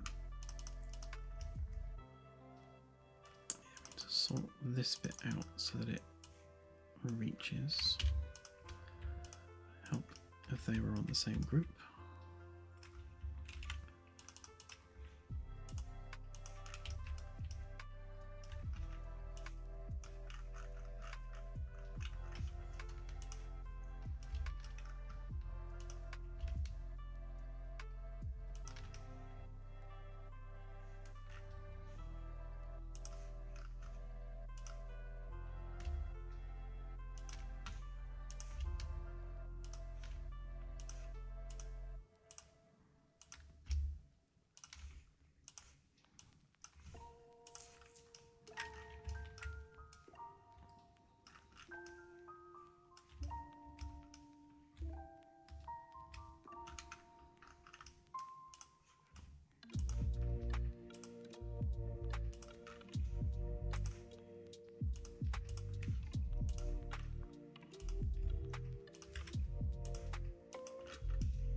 I imagine the reason for these not being lined up properly is because I didn't do as good of a job of it last time.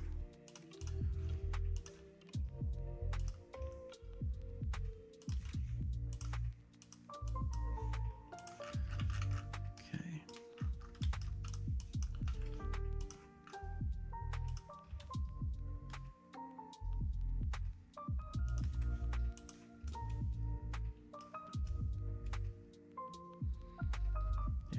It's not in the middle for some reason. Oh. Probably something to do with the fact that this is off center here as well.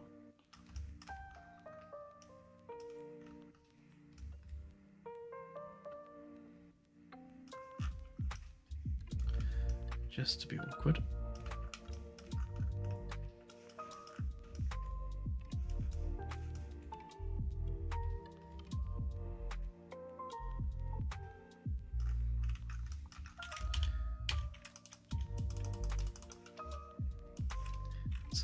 Because that just needs to line up with there. Let's try that again.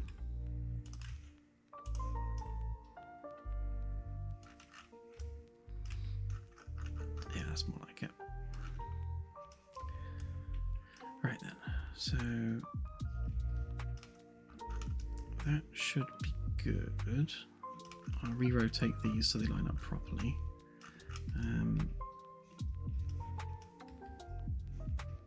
It just means making curves. So we can get rid of all these templatey bits, we don't need them.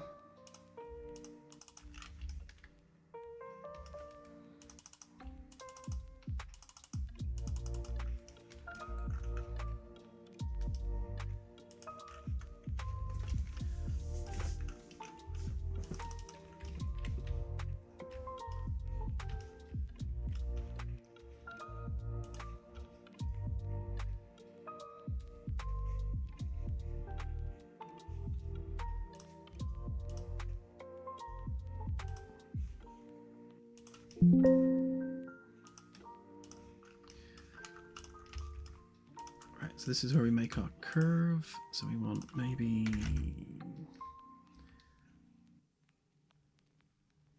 we'll try 10.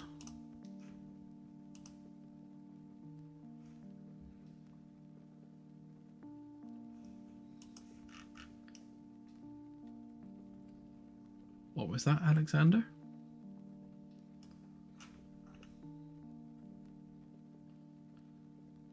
Oh, the noise.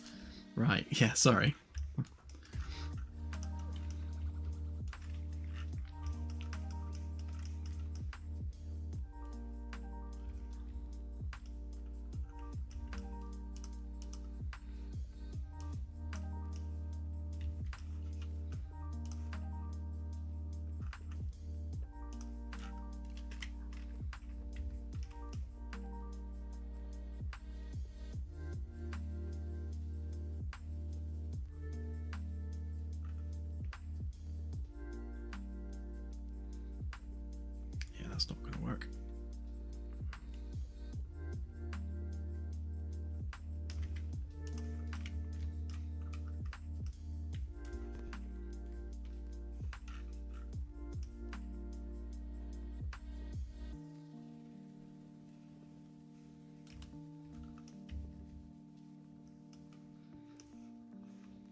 autosave cup of tea.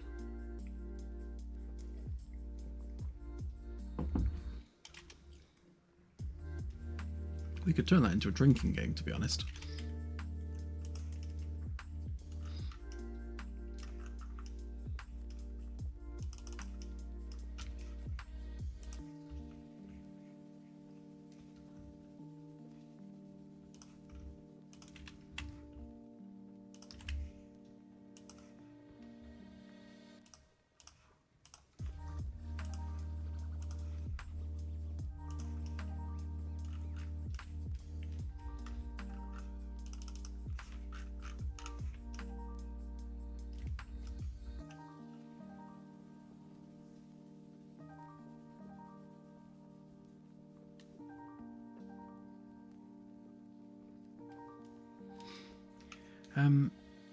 Yeah, I tried once upon a time to basically try and make it so rather than counting the number of segments on a curve, or basically the polygon density of any curve, is to try and keep it so that the distance between vertexes was like no greater than a certain amount, which is fine if you're dealing with lots of tight curves, but when you start to open those curves up, you end up with just way too much geometry.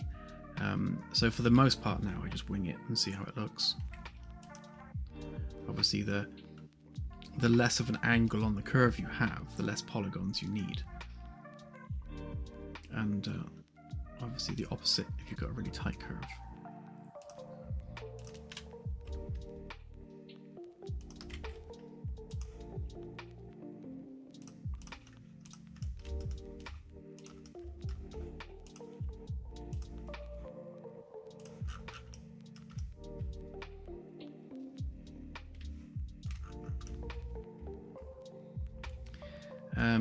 Half an hour.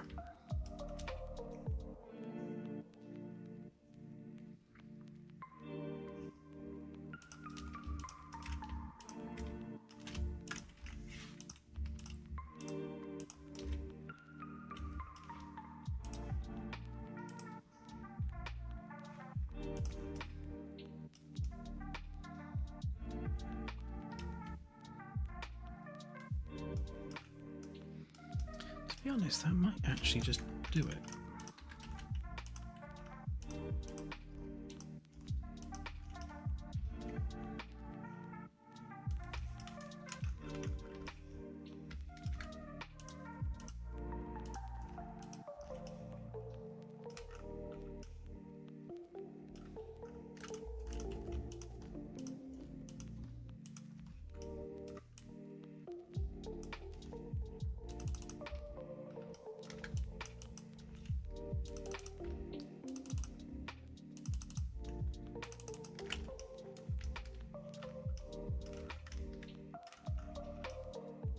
I was worried that it was going to look a bit weird if we had the same curve all the way up, but in all honesty, it looks alright.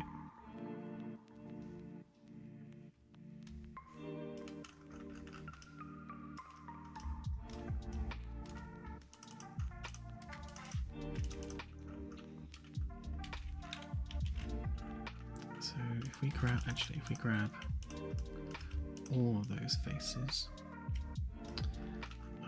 and this one.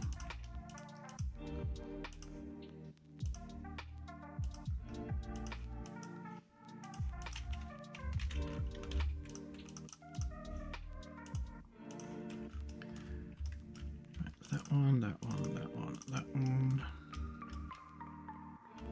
If we make them into a group.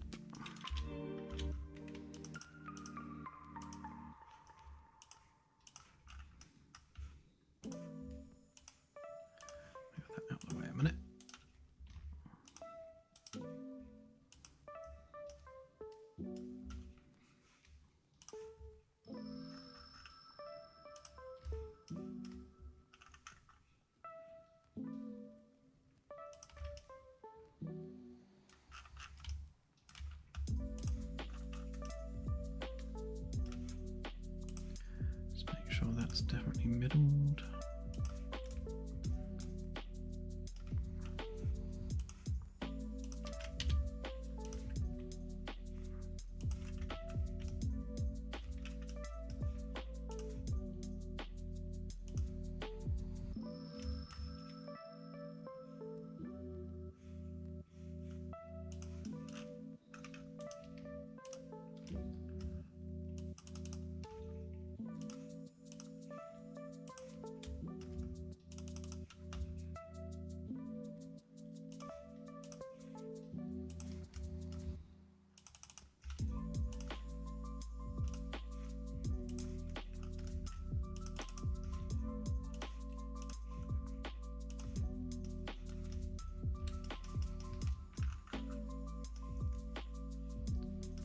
good. No weird rotation issues, so we can live with that one.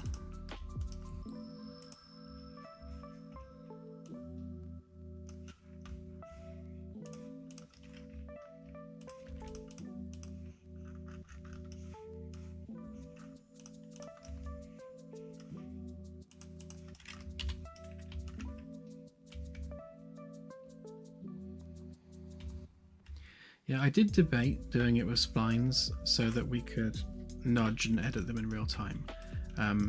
But in all honesty, it's not really needed. For a simple run like this, it can be easier just to do it just as static geometry.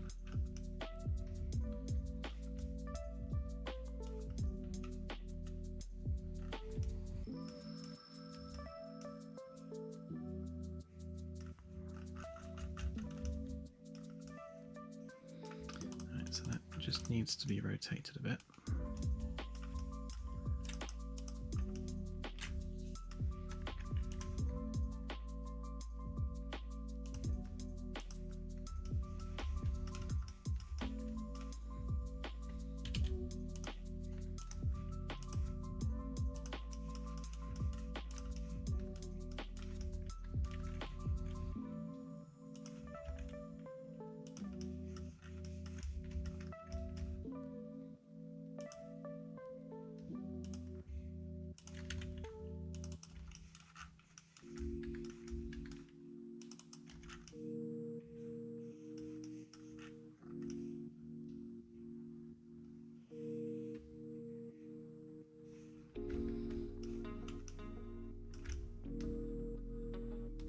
Yeah, I'm definitely gonna have to remake this this railing support here because it's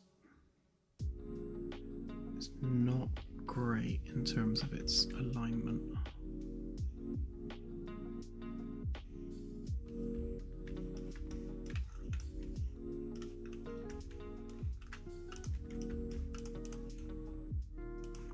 Might actually be a quicker way of doing that. If I grab that, oh, no, not that bit, that bit, and that bit, we can just line it there.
Can't quite work out why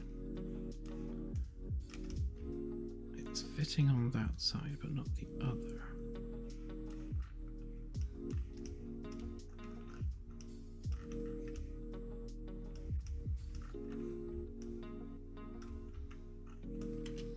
I shan't stress over it too much for now because I'm due to replace that anyway, but something's crooked somewhere. Right, now we need to do the same with this one.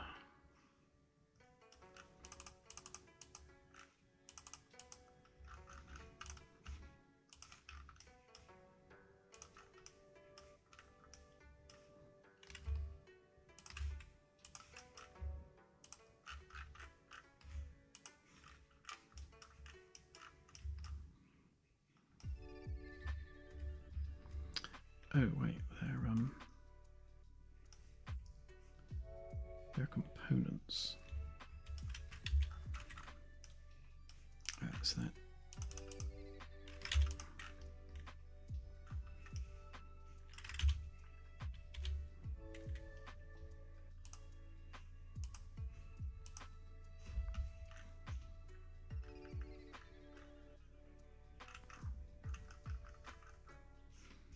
Component 652, component 653.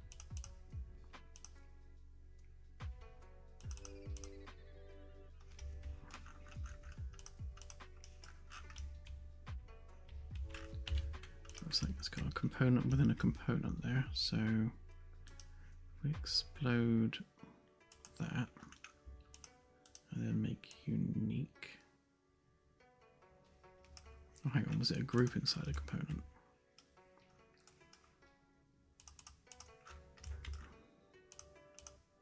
Great, that's fine, we can edit it now.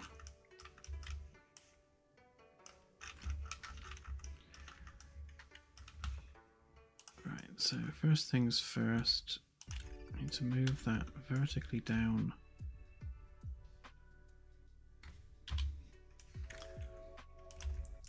Oh, move it across. Then we can move it down to there.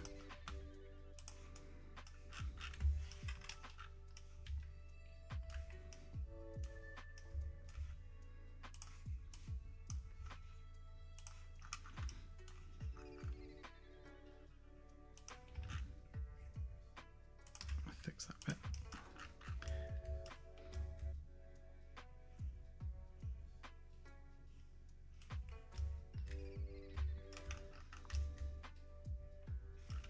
Should do it actually.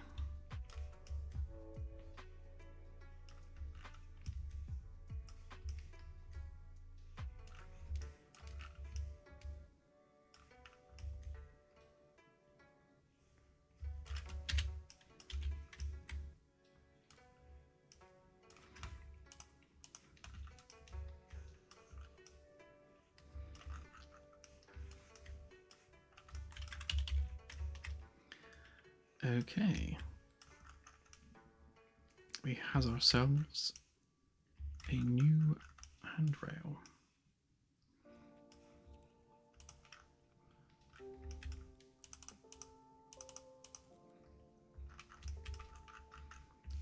Right, and this one needs moving over.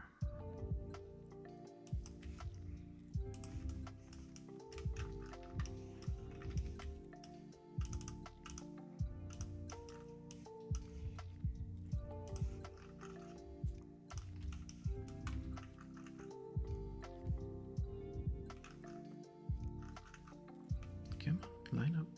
There we go.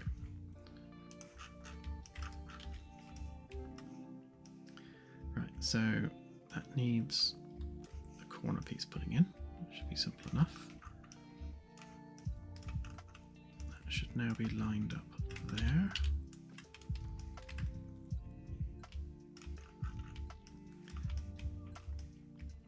And this whole section needs redoing anyway, so will line up once that's done.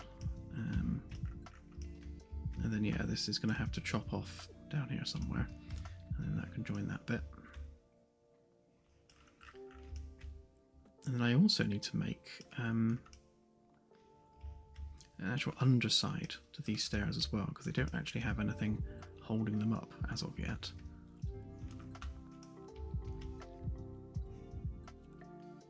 Might wait until we have actual finished geometry underneath before I do that.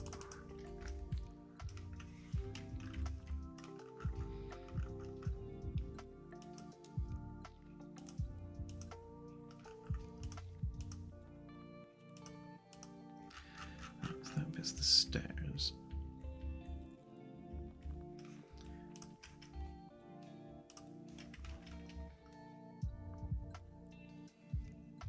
So I think what I'm going to do for the sake of speed, I'm going to just export these at the world origin, because I don't really have a set anchor point, or do I? Actually, no, ignore me, I think I do. Because I can use this one.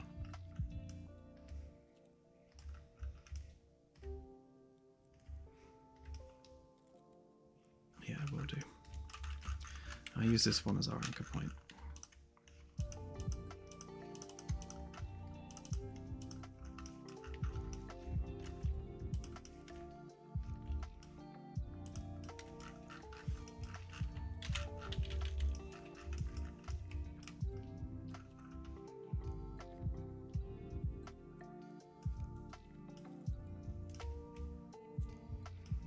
Yeah, I was thinking of having basically just two solid runs of steelwork underneath to hold them up. I've seen stairs in the real world that are supported like that. One of the things I wanted to do with the maintenance tunnels area is like reveal as much of the ribbing of the ship as possible. So as you're going down, you know, the corridor sections, you can actually see the actual physical structure of the ship, and it kind of, you know, lets you know that you're right up against the outer hull at that point. Because I know that if I was exploring a starship for real, those are the bits I'd be crawling around.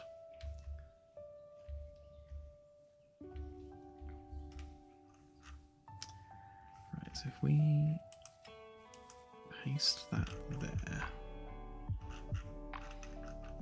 and then we select that one, and group them up. And I think what we'll do is if we add that onto the same group, so we've got both of those there, which means both that one is a component already, but that needs to be a component. Okay, and then we need to align the axes.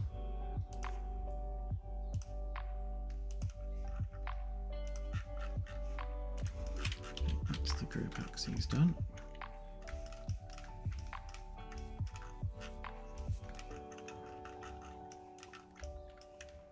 Do that one first.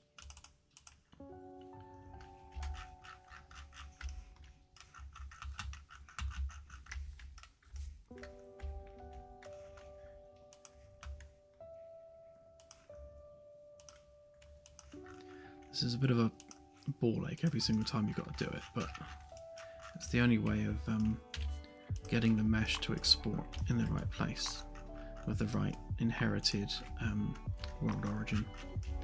Otherwise it will just appear elsewhere. So what we're doing is we're telling it where the world origin needs to be for that particular mesh.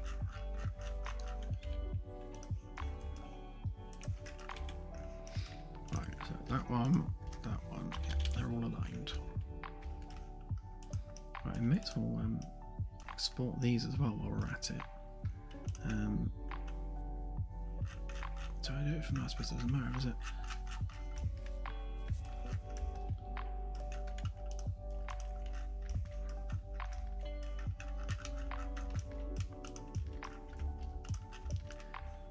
Okay, so what are we on ring wise? So that's ring 1, ring 2, yeah, ring 2.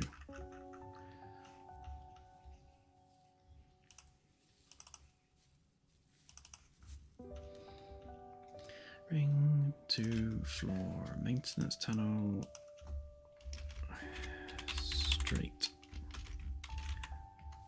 middle.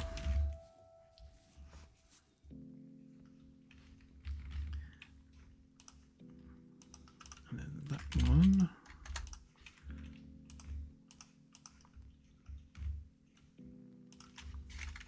It's just the straight bit.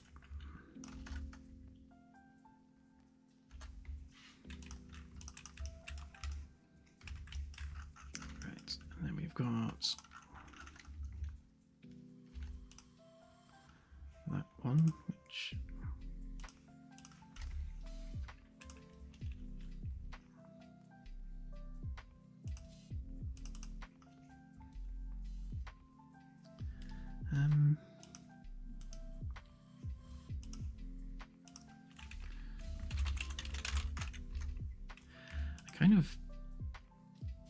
I'm just summarizing everything as an interior piece.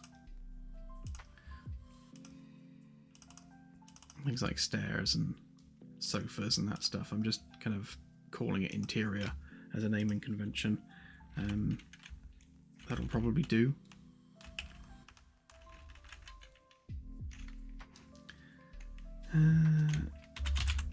Maintenance tunnel stairs.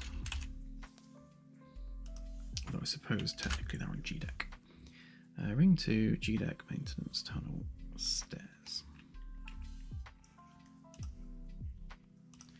And then that one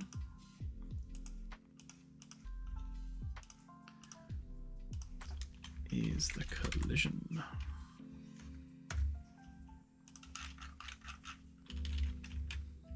So I need to import them separately and then tell it which collision mesh to use.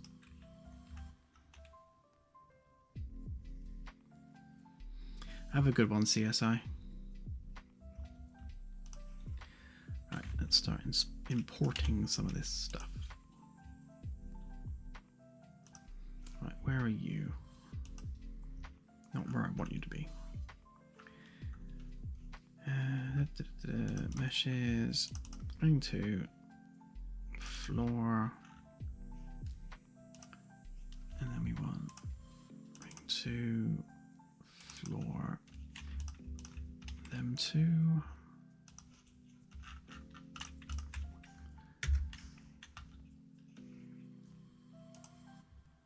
Set the collision up.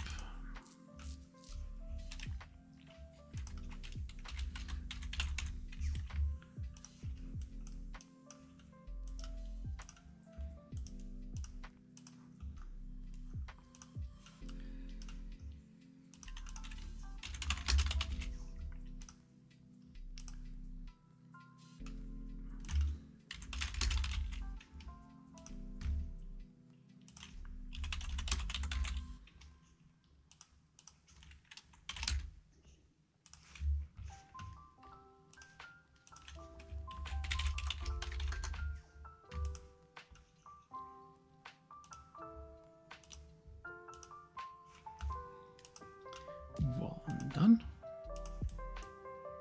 Just making sure that anchor was in the right place.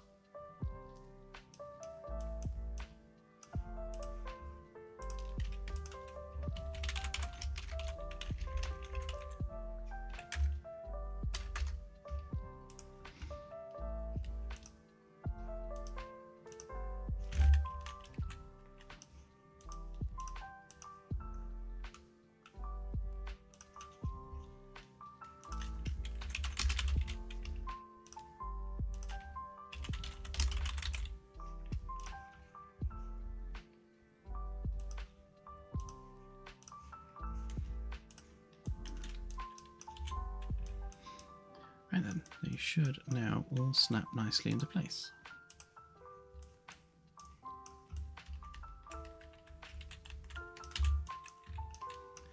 So we want FDeck snap guides.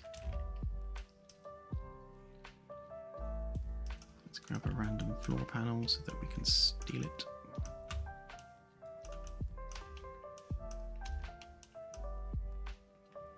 Something like that. Oh, that's a point actually. I think these ones, yeah, they're snap points rotated the other way, so I'll need to move that on the mesh. Maintenance tunnel.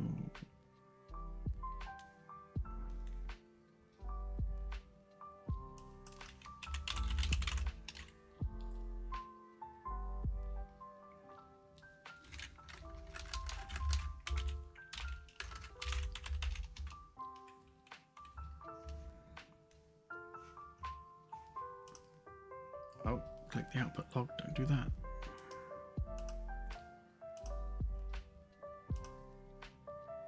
Oh, I called it main tunnel.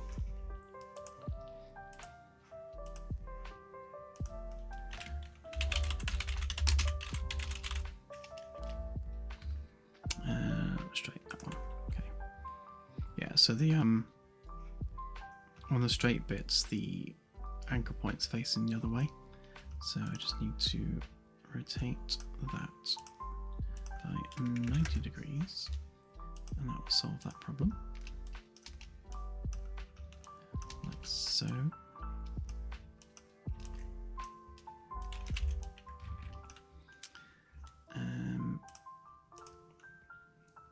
I think what we'll do actually, we get rid of the ceilings,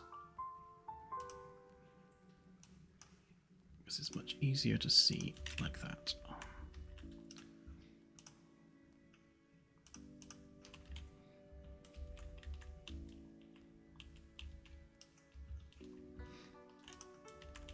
Ah, thanks Alexander. I saw that he posted a video, but I haven't had a chance to look at it yet.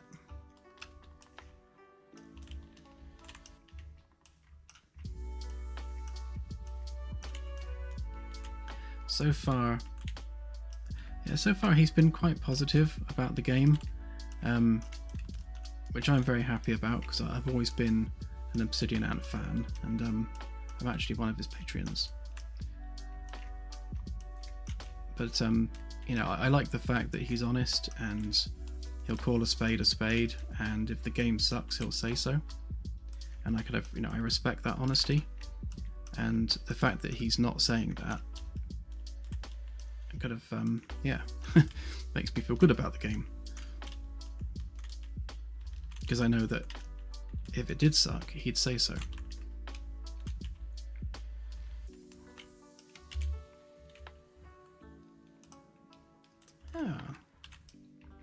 Well, I shall be sure to watch that after the stream.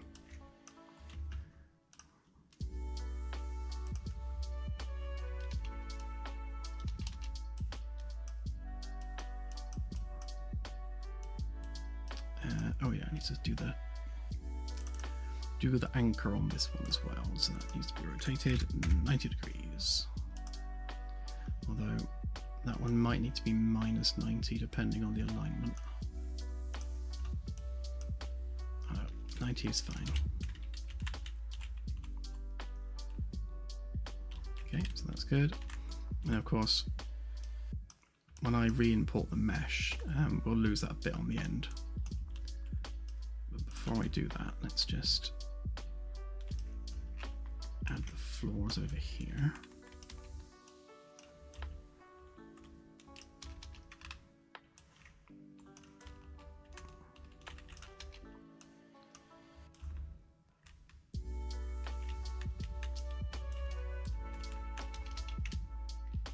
I've been skipping those ones. Of course, there needs one there as well.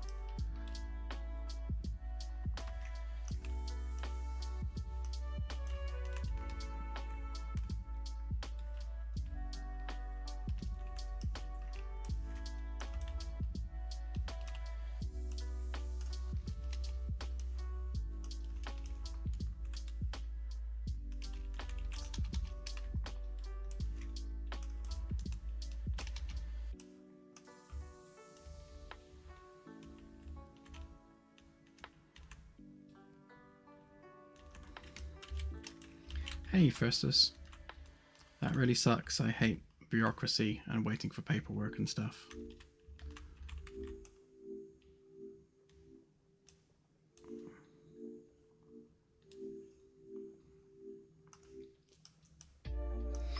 Yep, most definitely will.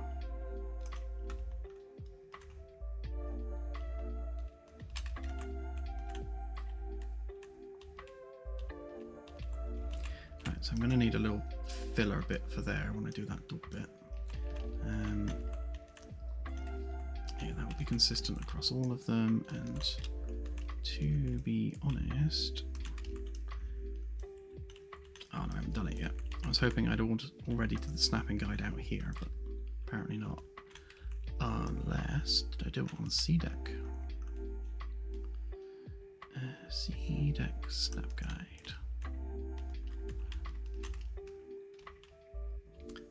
No, I didn't. Ooh, or did I? No, I didn't.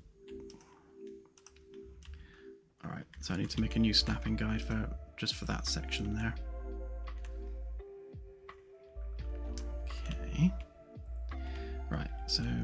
we've got floors in place, let's go ahead and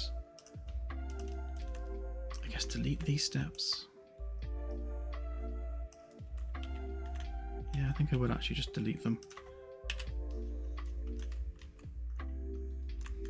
because we're replacing them with new ones anyway, and they need their own lighting solution.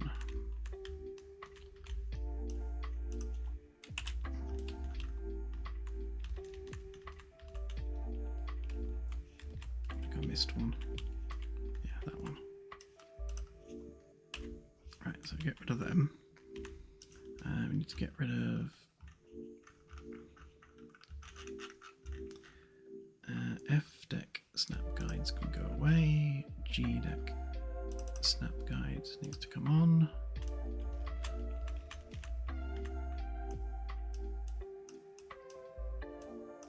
Right, I suppose it'd be a good idea to re-export this while we're at it.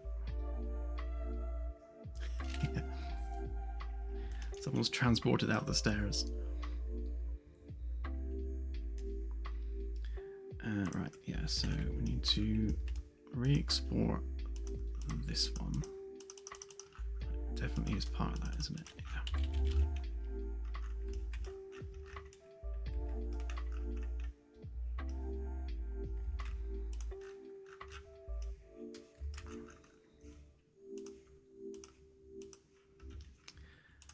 Right, so that one is ring 2 framework, F deck walls.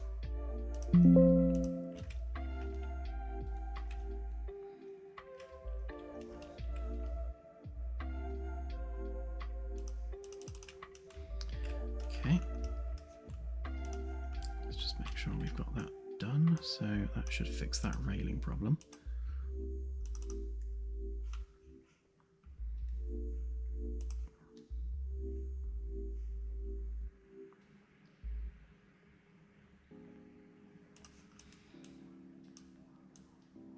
Okay, yep, that's that one fixed.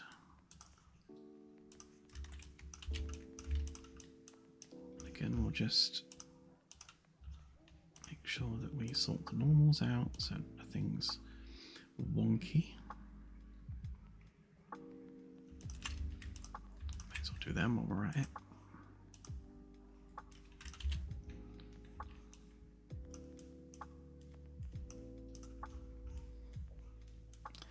Right, then we want G deck. Yeah, it's just G deck ring 2.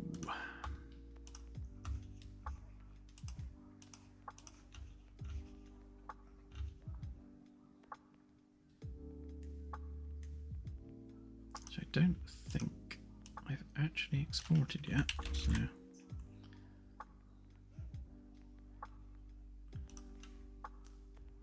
it's one of the older meshes that hasn't been touched in a while,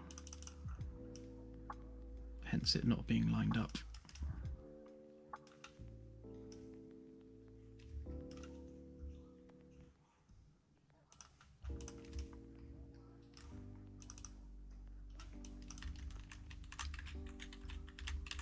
Ah, old sockets, they're not needed anymore.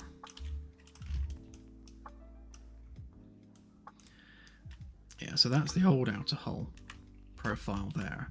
So you can see how the old framework hugged the old outer hull very, very snugly, with like literally no room under the stairs whatsoever between like literally space and the stairwell. The new one, however, will have a lot more breathing room underneath.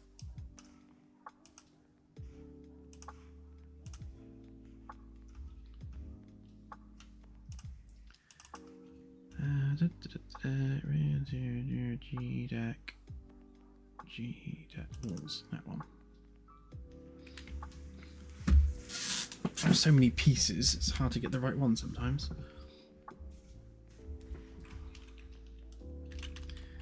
Right, yeah, so that's got a lot of stuff that I've since deleted now.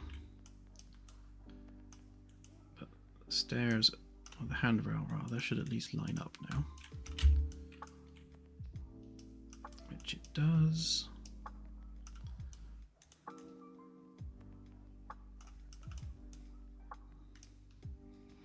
Yeah, there's quite a difference in the profile between the old and the new hull.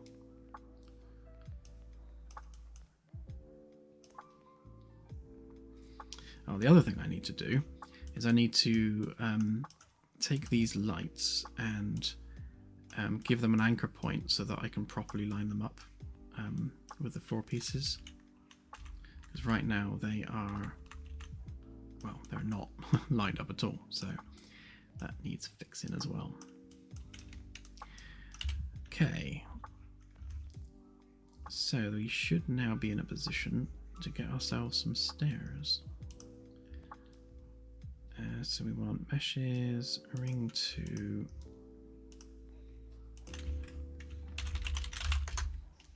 interior. Grab those guys, bring them in.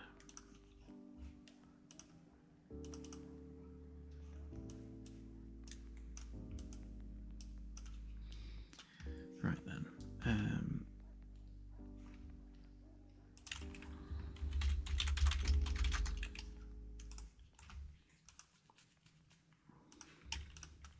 So these ones are going to need complex. Actually, no, they don't need complex collisions, do they?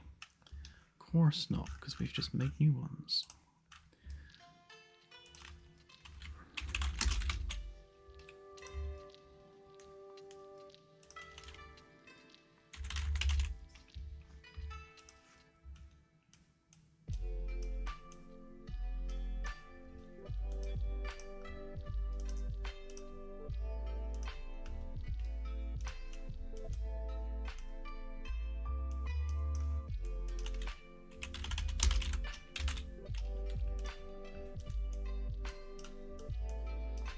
And of course they've got no lights on them now, because that's Claire's job.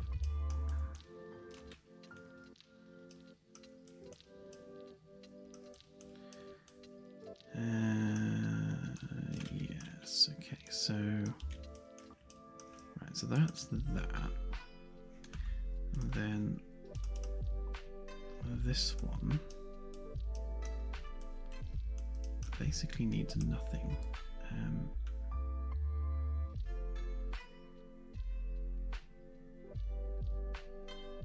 Yeah, I don't think I actually need to do anything to that other than set it as the collision mesh. So we use complex collision as simple, and then we'll specify the mesh here. So that's GDEC stairs collision.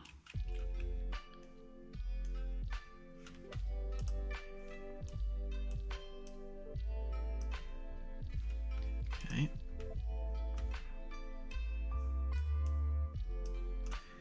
Right, then we should be able to just drag that in.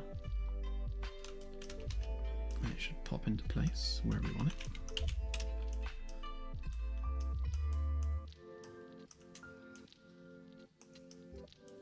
End piece looks good. It's all lined up. A little bit at the end doesn't look too bad, really.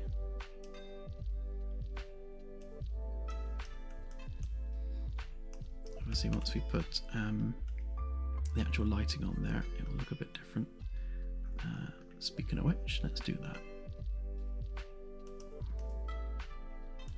And then turn off our super light.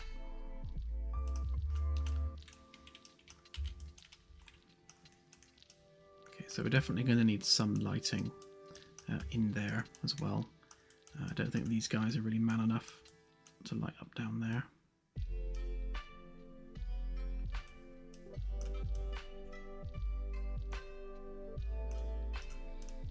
But they should work. In fact, if we turn on player collisions,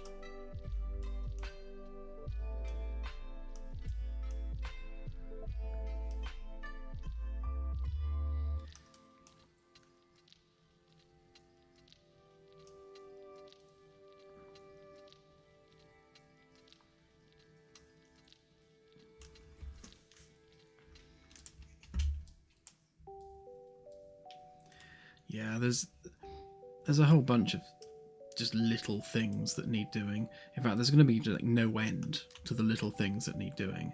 At some point, we just have to say, right, that's enough for the demo update. But things like the stairs not working is kind of a big deal. So that's one of those things where we've got no choice but to fix that.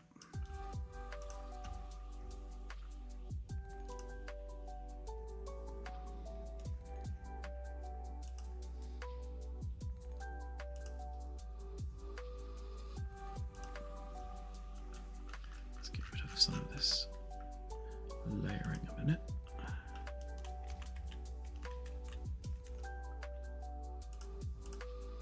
There we go.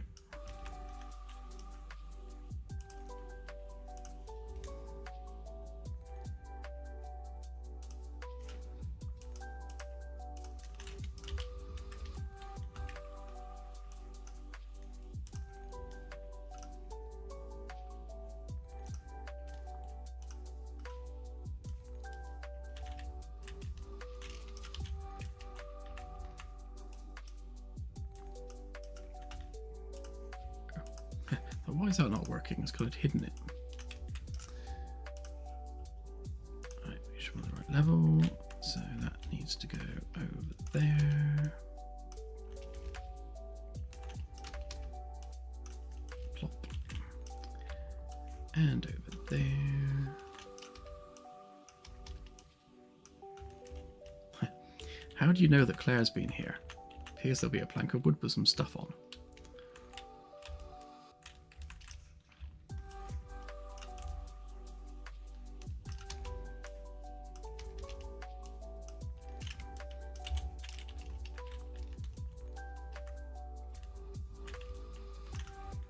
Oh, so that's on the wrong level somewhere.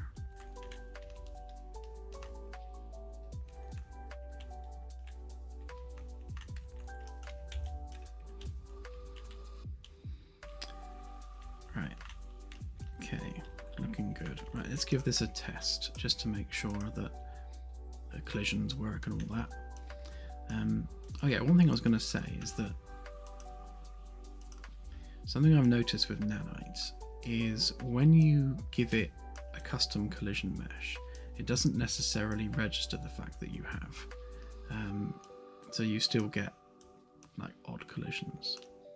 And I'm racking my brain, and I think actually, yeah, I think you need to turn off nanite on the collision mesh. That would make sense, wouldn't it? Otherwise it's going to use the nanite fallback. And then that in itself, of course, needs to be complex collisions. It's made no difference here, but it should make a difference in the game. It doesn't show in real time the actual collision mesh if you're using a custom collision mesh on a nanite mesh.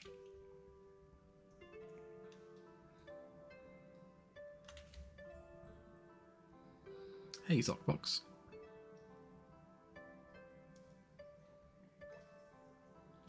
I'm officially out of tea.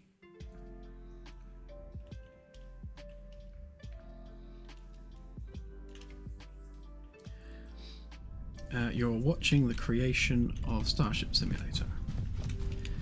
Specifically, in this case, doing some more maintenance tunnel stairs. It's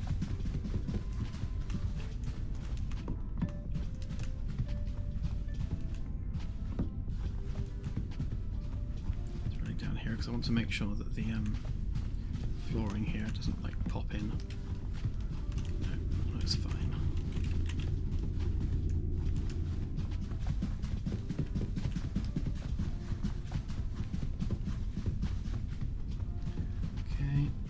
Flooring looks good.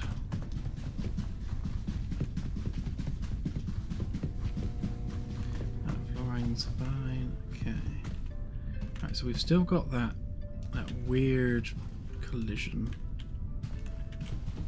but the stairs themselves are traversable. We're not sticking on them. That was the problem we were having before. So looks like those custom collisions are working perfectly fine, which is good. So the question is, are all the stairs like that?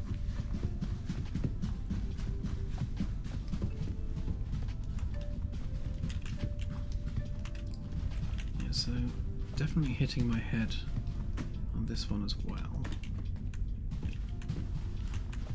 But avoiding whatever that is. The stairs are nice and smooth.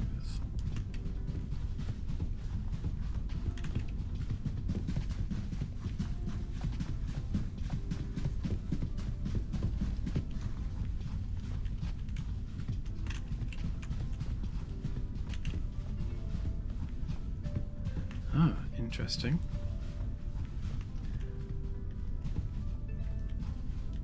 Right, so where are we? We are in the starboard section.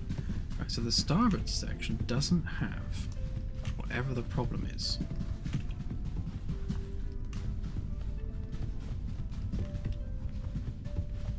Okay. Does the forward section? That is the question.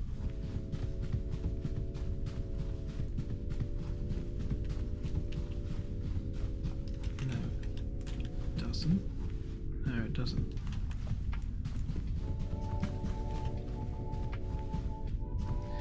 Yeah, I'll compare and see what's going on, because there's definitely nothing wrong with this one.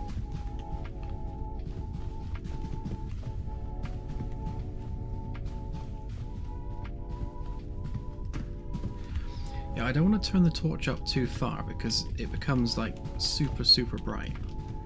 But you shouldn't need it anymore because Claire's gone around and put lights everywhere.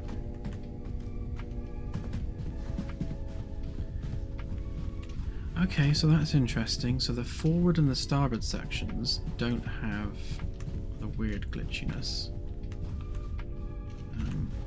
They also have a complete mesh along there. But this one is glitchy.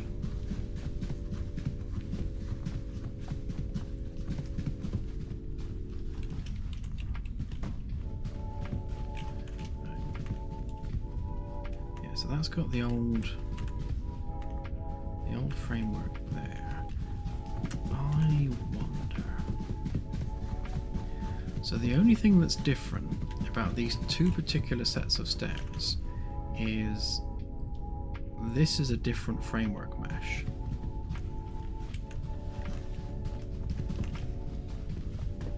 And specifically, it's got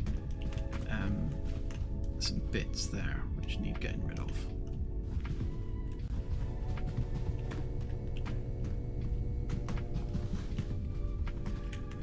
Okay.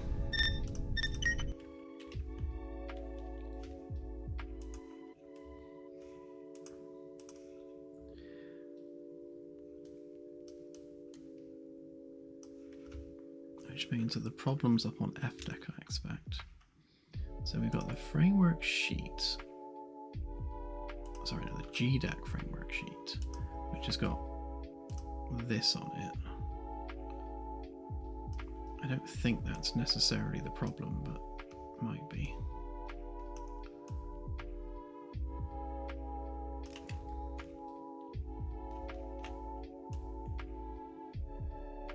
I'm also not sure why that's like that.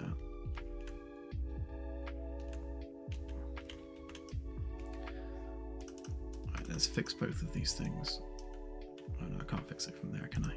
Durr.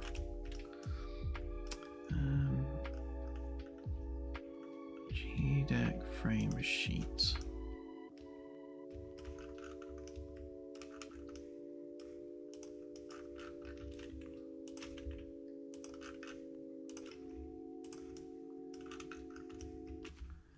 I've actually done a bit more to it since, so that's good to see.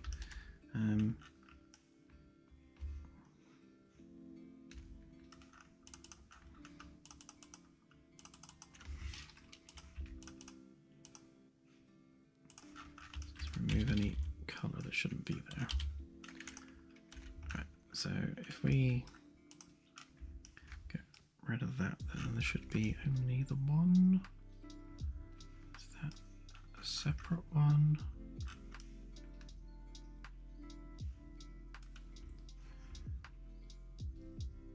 So that's framework sheet. That's a different component. Why are you different?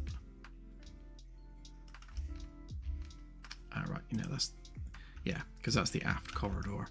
And then this one doesn't have a corridor on it. That makes sense. Right, so that one just needs to be exported as ring to GDEC framework aft sheet. That not aft sheet, just sheet. So that's basically the sheet metal that covers the top of GDEC and forms the floor of FDEC.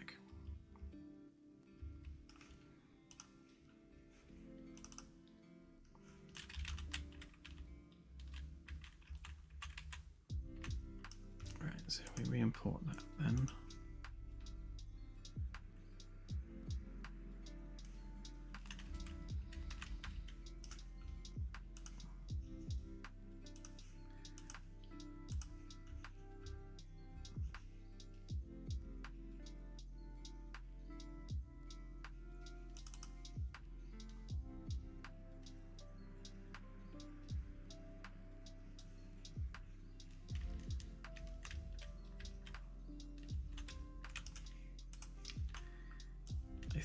What I've done is, yeah, I moved it in SketchUp, so of course, because I moved it in SketchUp, it's also moved here as well. Just to make my life more interesting, which means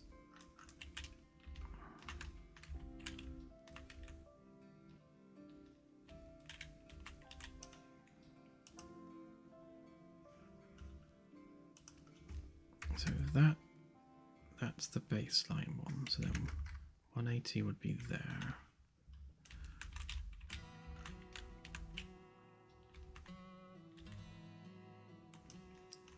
But why is it still that color?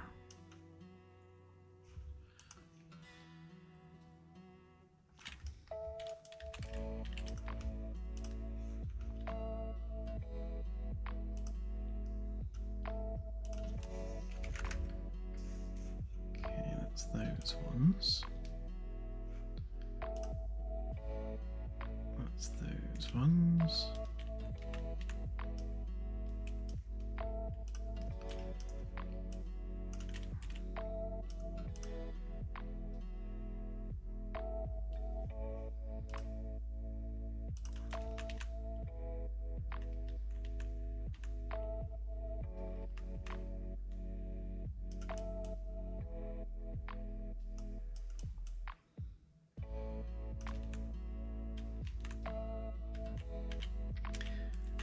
Hang on, I've got myself confused with this now. So that's the aft sheet, and so is that. So that one and that one are absolutely in the wrong place because they should be at the front of the. They should be there. Hang on, let's just make sure that that is the case. So that one. GDEC framework aft sheet, right, so that's that one.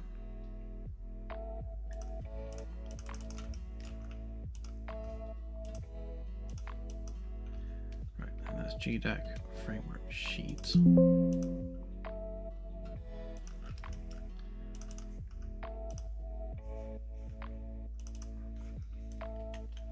Right, so this one is aft sheet. Make sure I've got the actual right file on this one because I think I've messed it up somewhere. Right, that's that one, which is correctly there. Right, and then that one.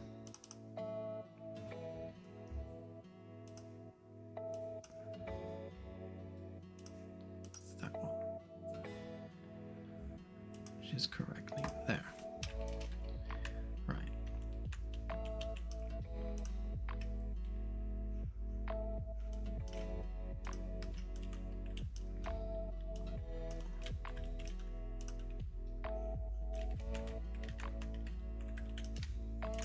I'm just going to delete the ones that are surplus to requirements.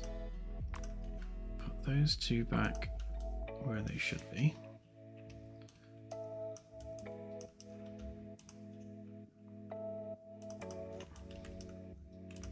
Right, put those two back where they should be. Okay.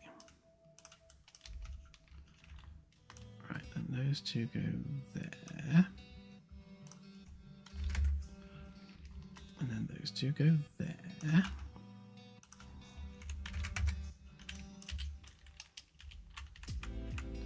Right, that's better.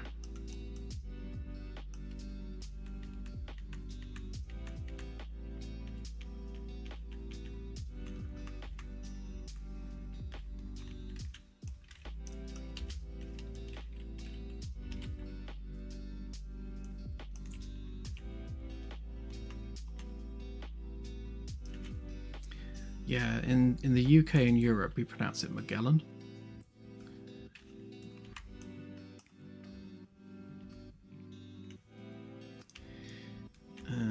Okay, so right, so now that we've got that, we need that one there. And right, so that one is the new one. That one's also the new one, so it must be the aft section, which is so the aft section is the old one, right? Which means we need that one.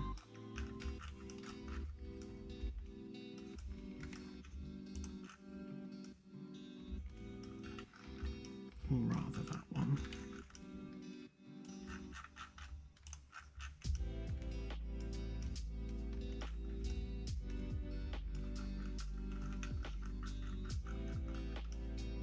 Did I delete it already? Must have done.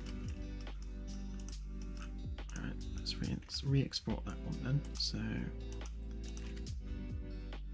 So ring to fdeck framework aft walls. Pick the right file this time. Again, when there's so many pieces and the names are so similar, it's really quite easy to pick the wrong one.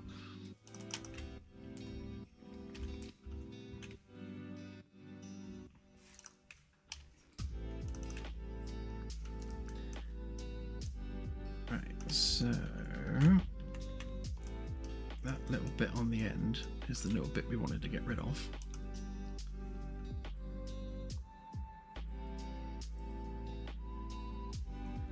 Which is now gone.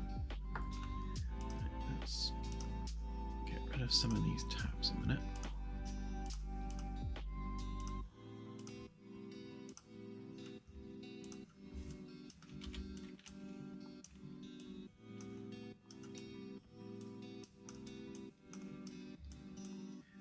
That's no longer messed up on the edge, which is nice to see. And we still do have that bit there though, so let's fix that. So we'll get rid of that bit. If autosave will let me. Ah, oh, autosave, I've got no tea to drink. Need an emergency drink. Aha. Fortunately, I came prepared.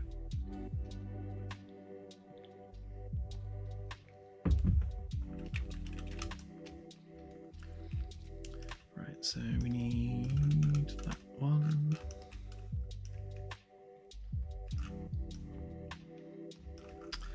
Yeah, because I was using the floor template to help build out the mesh, and of course what I've done is I've exported it with those materials which we don't want, so make sure they're all unique. Geek, so I'm not messing any of the originals. And then we can just set all them to the default material.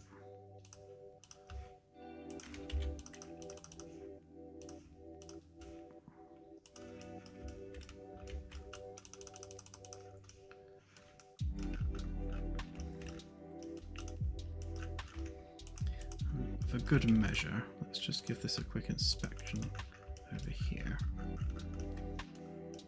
Now, I can't see anything untoward about the collisions on this. There shouldn't be anything here which is causing like a false platform. So oops. No, cancel.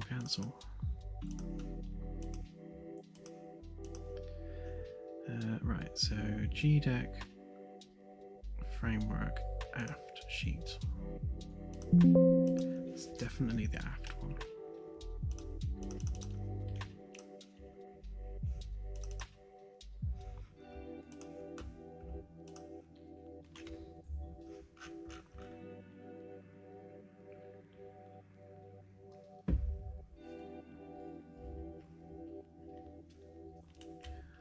Right, that's better. So we've got a consistent material, nothing weird going on there.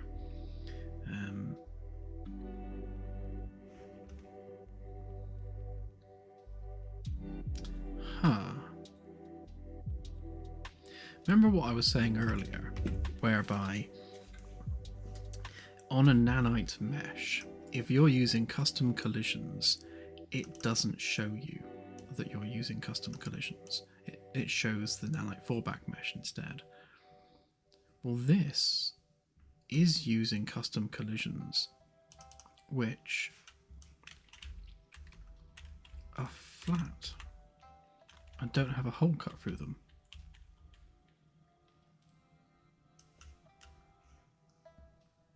Which means it would have been, so our collisions would have covered this hole, but not shown that it was covering the hole. Because if we go to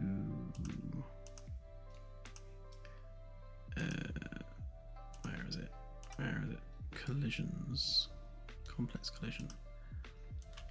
Yeah, see on here, look, you can see the complex collisions are actually covering that hole up, which is the problem we've been having. But if we look in the game world and we turn on player collisions, it's not showing it. Look, it's not showing that there's collisions there at all. So the display bug in Unreal is like basically hiding the fact that there are some erroneous collisions there.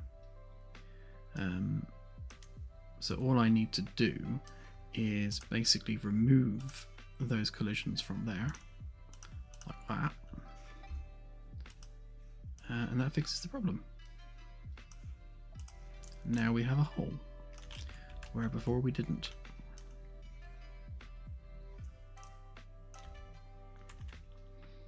And we shouldn't need to worry about nanites really oversimplifying the geometry there, because we've got floor panels on top of that now anyway.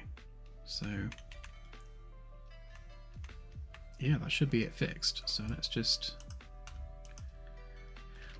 go and check it out just to be sure.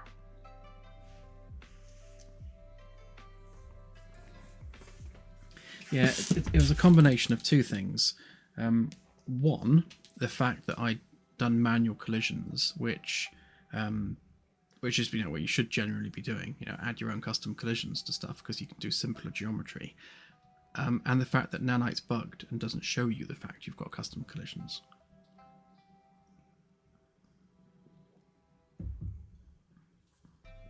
Thank you, Zotbox. Right, let's cheat our way down.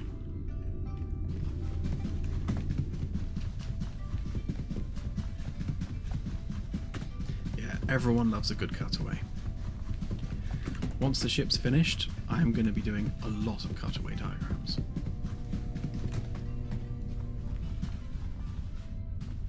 Ah, smooth stairs.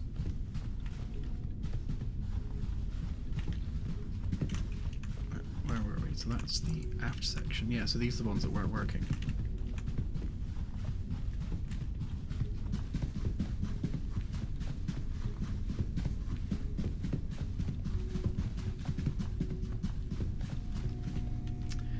Well, it's nice to have gotten that fixed. I'm losing some lights there somewhere. Which lights are we losing? Also, I can see Earth through the framework. That's not a good sign.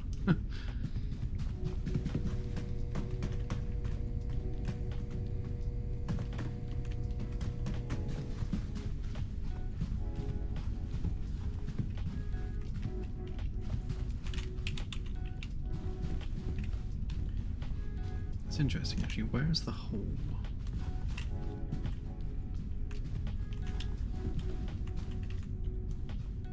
There's definitely an air gap there.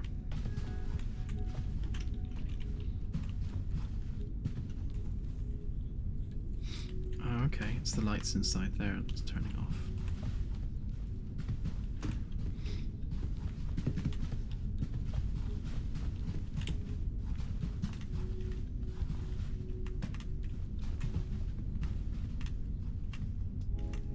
To set these floor panels to be visible on G and F deck because they're popping in.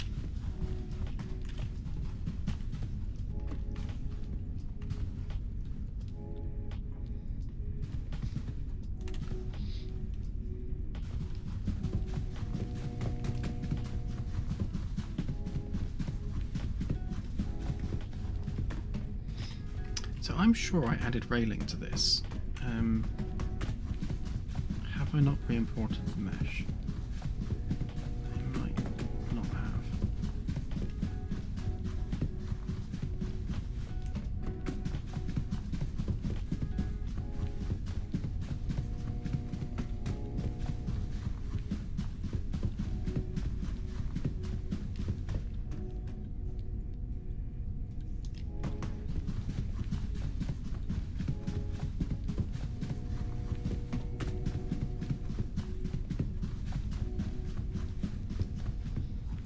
So I added railings to this bit.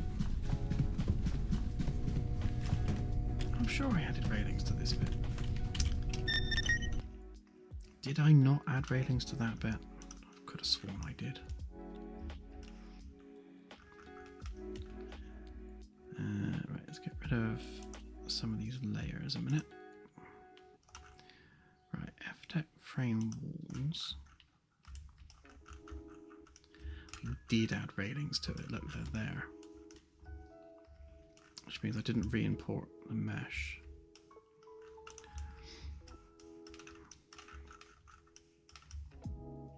They do, however, need putting on that side, so...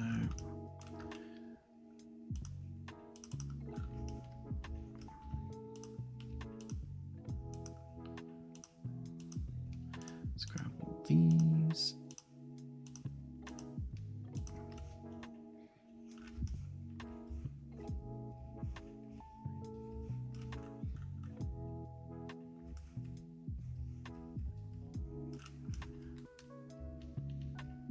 That 90 degrees, isn't it? So it should just be a simple case of going 90 degrees that way, cutting them from there, pasting them in there, and hey presto, railings. Right, and then we need some just some filler railings to go in there as well, but that's simple enough. Right, so that one is ring 3 F deck forward.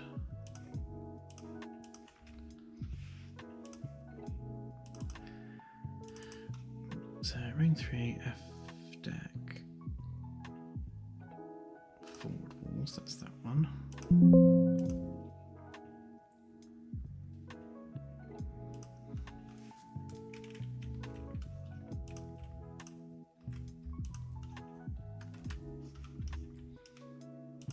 These are all mirrors of each other, but I can't remember which one I exported, so let's just check in engine. Which one is sitting at 0? That one. No, that one. Which means we need to export that one.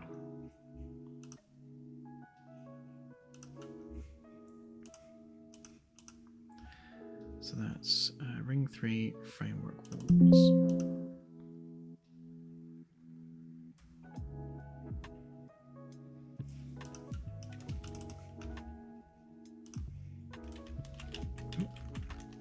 Come back, camera.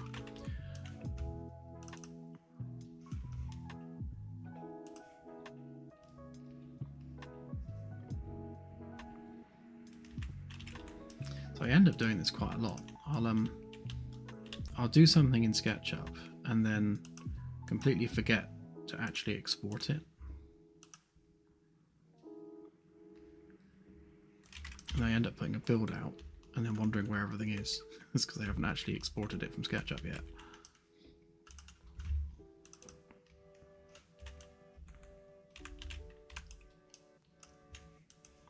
Yeah, like this piece doesn't even have all the holes cut in it yet.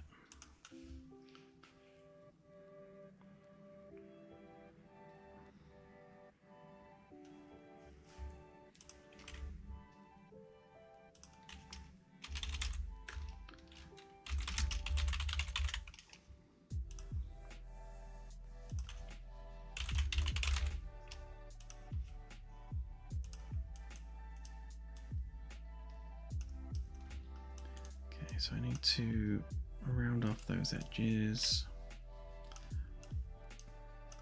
sort out that bit, yeah, and then cut that to the shape of the hull once we know what the shape of the hull is going to be.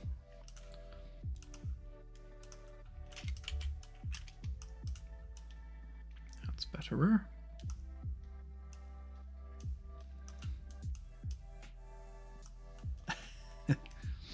Yeah, exactly, AJ. I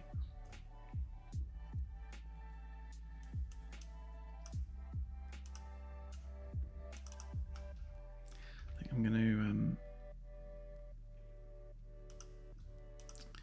adjust the nanite collisions on that because we've got like railings and things. We want to make sure that we've got decent collisions. So if we look at our fallback mesh, it's yeah, enough geometry to collide with the player successfully.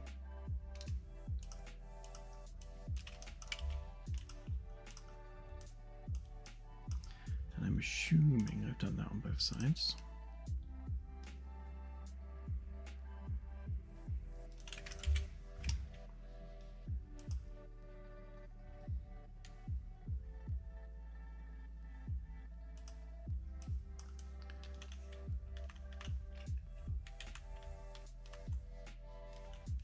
Looks like.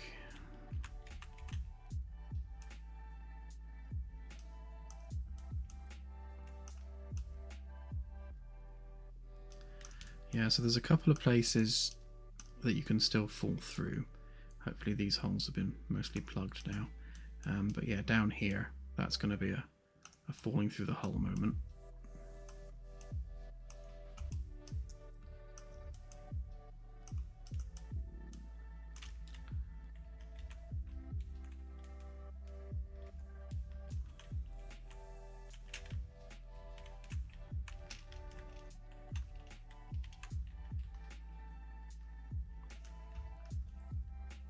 Is that covered by the framework? No.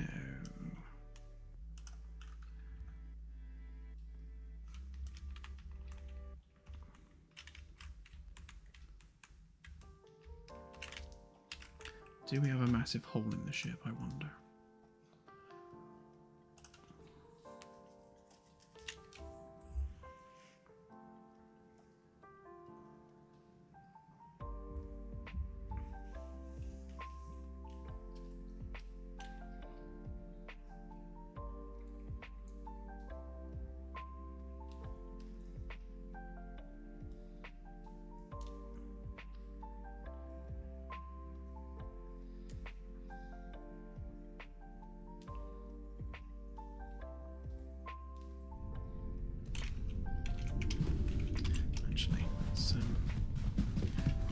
underside of the ship a minute.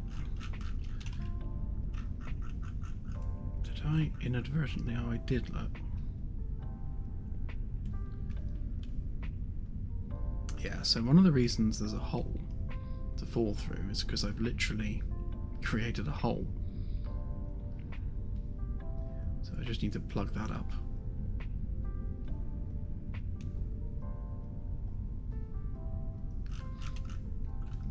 That would explain that one. I don't think I've created any other unnecessary holes anywhere. Other than that great big gaping hole at the front, of course.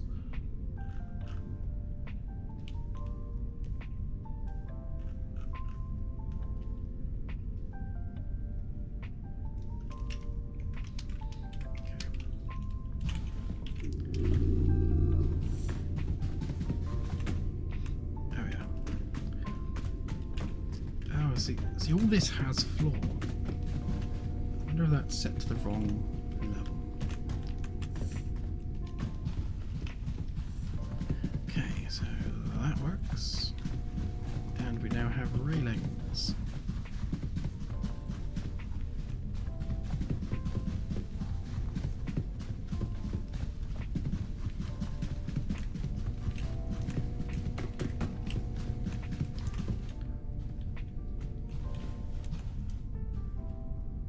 Flat, or is that?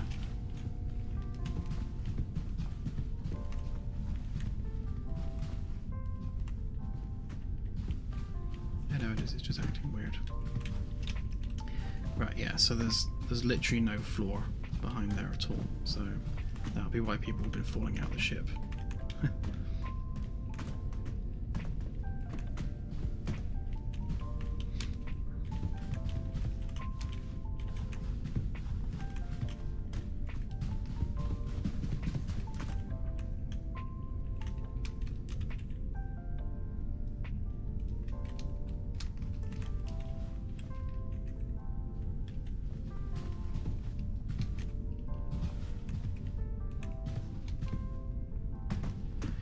Funny, this part of the ship looks huge from a distance, but when you're actually standing on it, it doesn't look very big at all.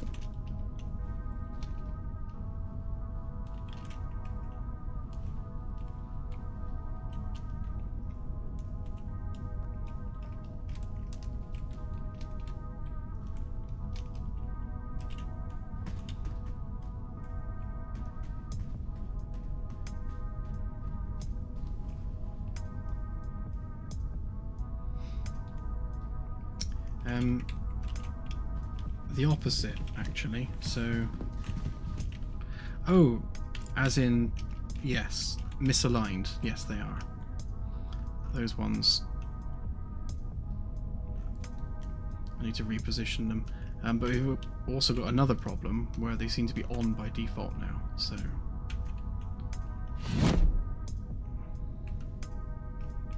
So if we speed up a bit.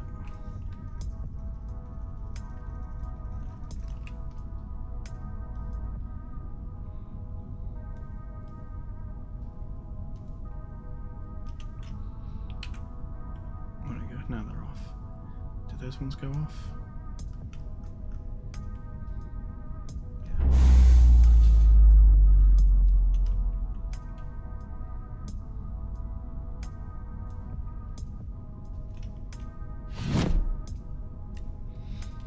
Yeah. Yes, the cinema is at the front. Kind of like there-ish.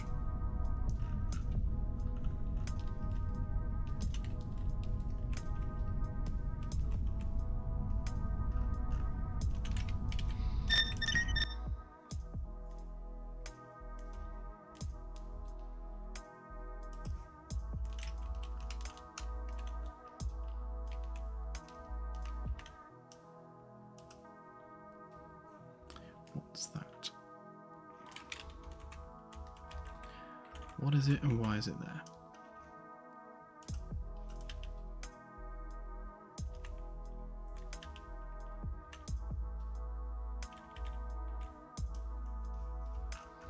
Is that part of the A deck interior, maybe? Oh yeah. But we had some geometry like in the middle of nowhere then for a minute. Right, so why have we lost the floor? Where did it go?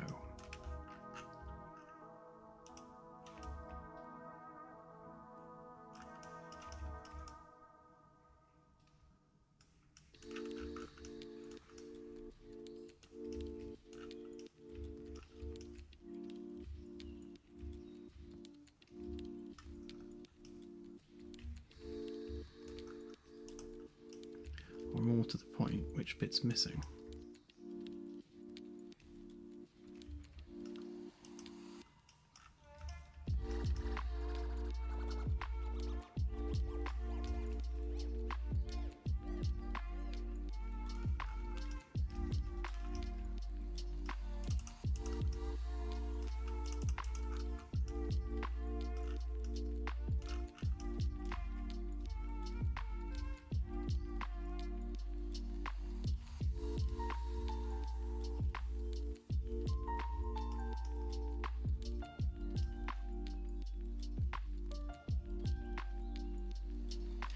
Yes, you will be able to go out on the hull. There will be a few places where you can exit the ship. The 4 airlocks at the front of C deck open out straight onto the hull, and the probe room at the back of C deck also opens straight out onto the hull. So there'll be multiple ways out.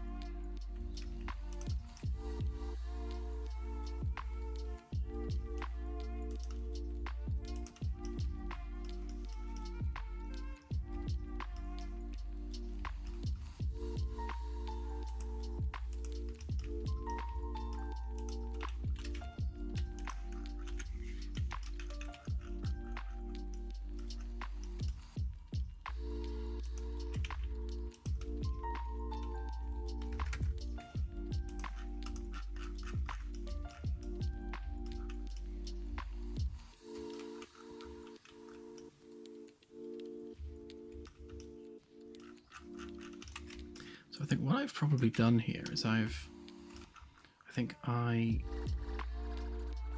removed the whole geometry because I wanted to recreate this piece here, and I never got around to recutting, thickening it. Oh, that was right, because yes, that was it.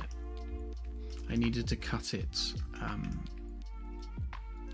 after I had thickened the geometry, because otherwise when I went to extrude it was overlapping itself, which means, is that cut?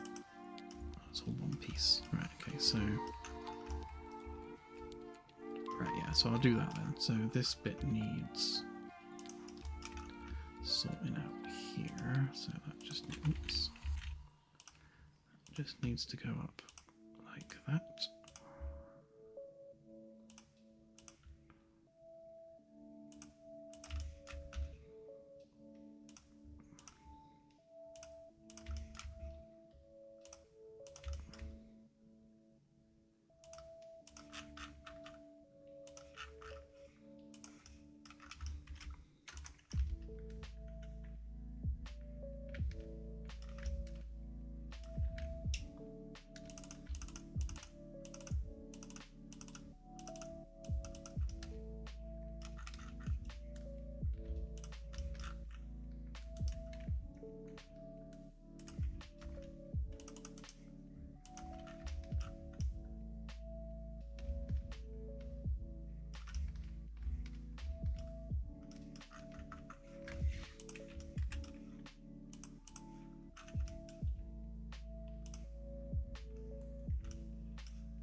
Again, once we've establish some of the lower deck areas on what will eventually be H and I decks.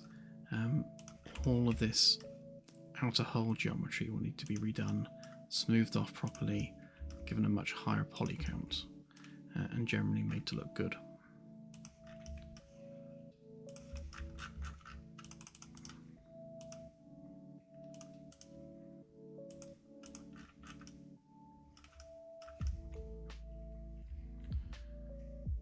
Right, so that then needs thickening.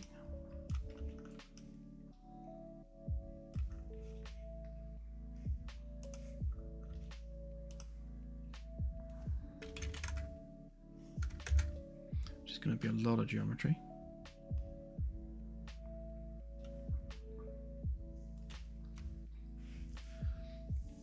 Yeah, so there will be some gravity outside of the ship.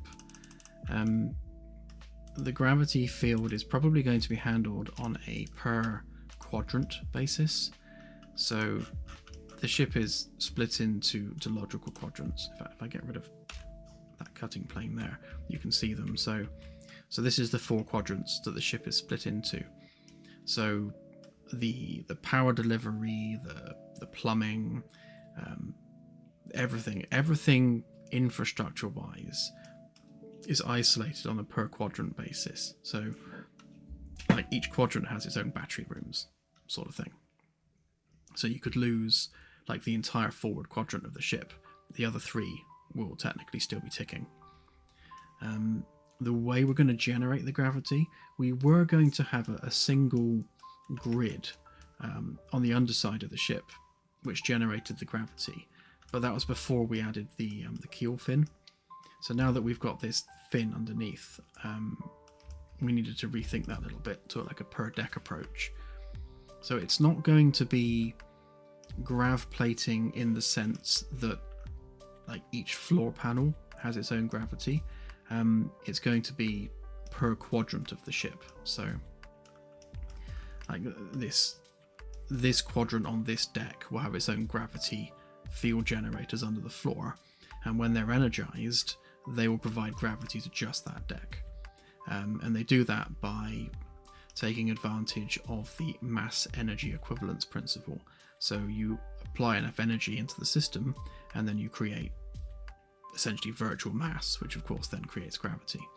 It's the same principle as what we use for the FTL drive itself, just on a much lower power level.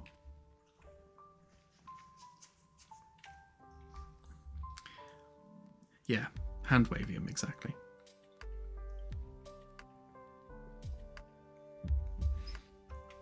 So the principle is sound. I mean, scientifically, it's completely sound.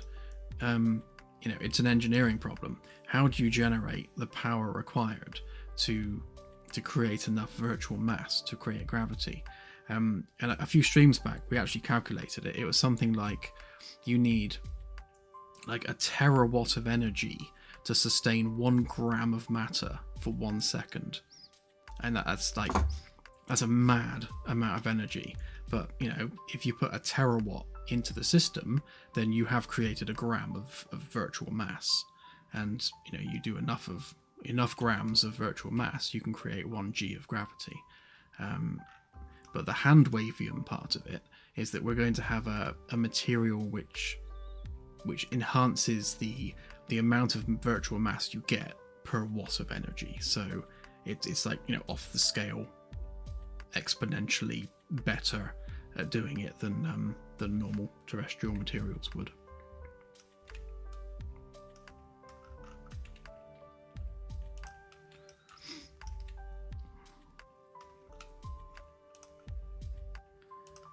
Right, so if we explode those,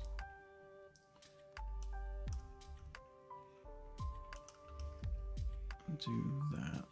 That didn't quite work entirely as planned.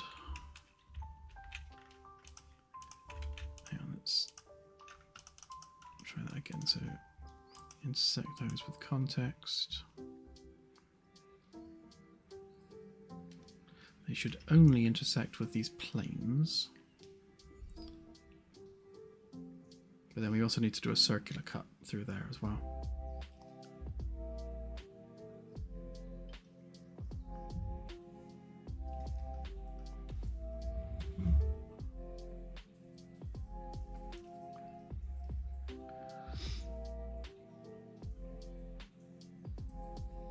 Yes, folks. The hull plating will be fully dynamic. So each piece of hull plating on the outside of the ship will be essentially a piece of armor, which reduces incoming damage. So if the damage that the ship receives is in the location of the hull plating, then the condition of the hull plating will reduce the damage by a percentage, depending on how broken the hull plating is.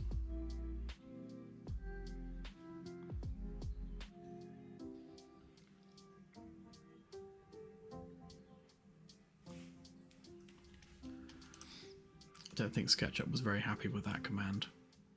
Oh no, it's finally got over it.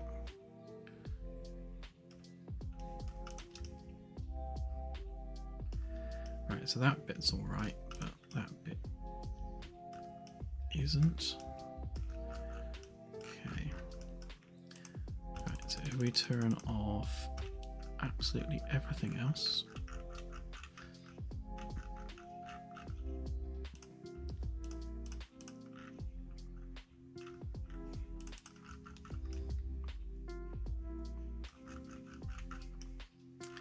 Delete that because I messed it up.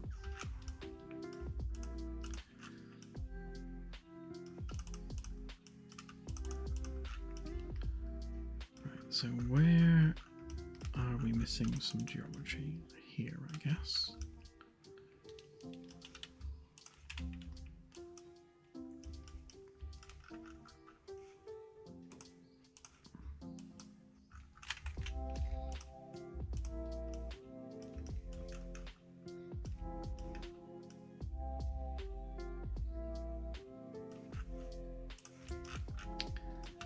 Was it just there though? That's the question. No.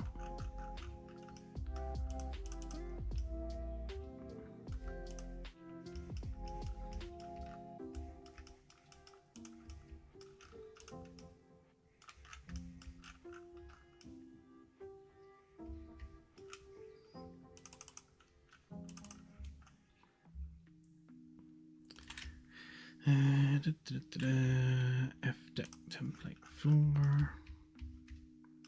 Right, so we need basically that midline there. So if we copy that.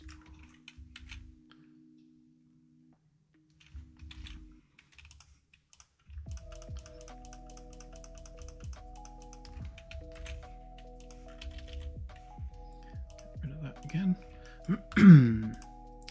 pop that there, make them more unique.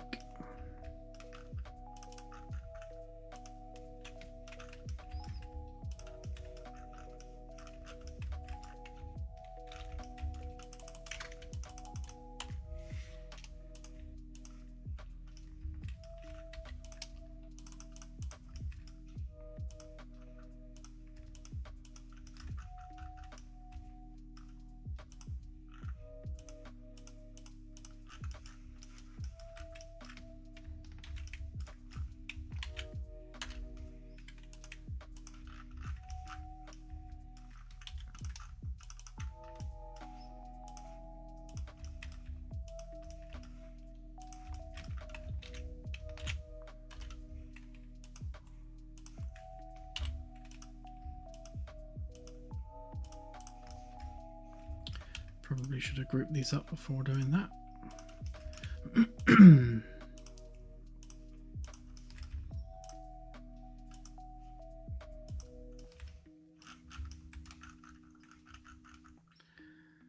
If we explode that lot, make a group.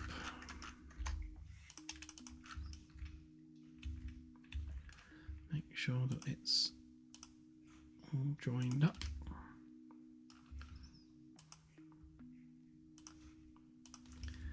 Right, there we have our cutting edge.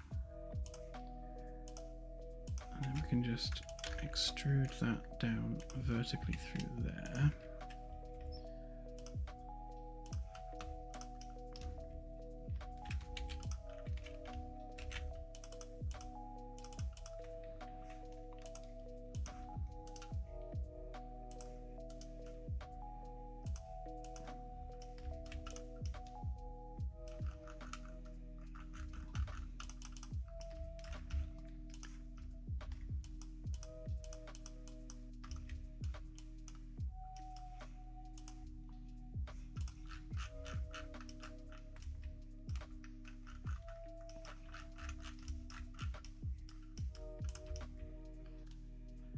So that bit at least is right, so we can grab that. Assuming that bit's good on top.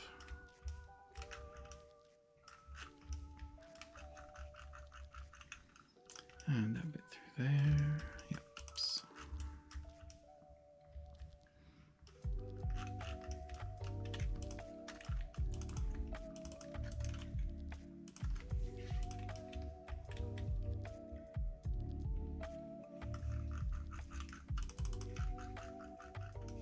So where is that leaking? That's the question. I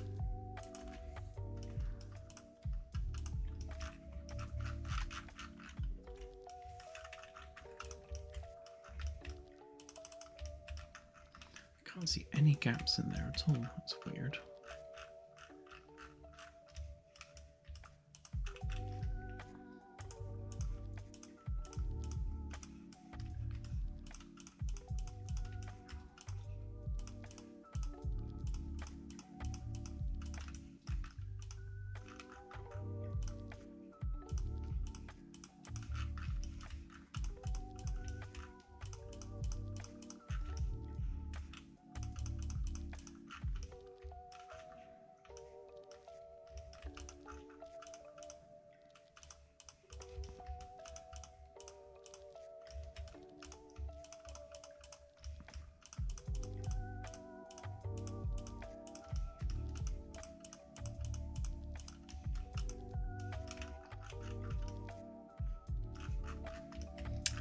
Well, that makes no sense.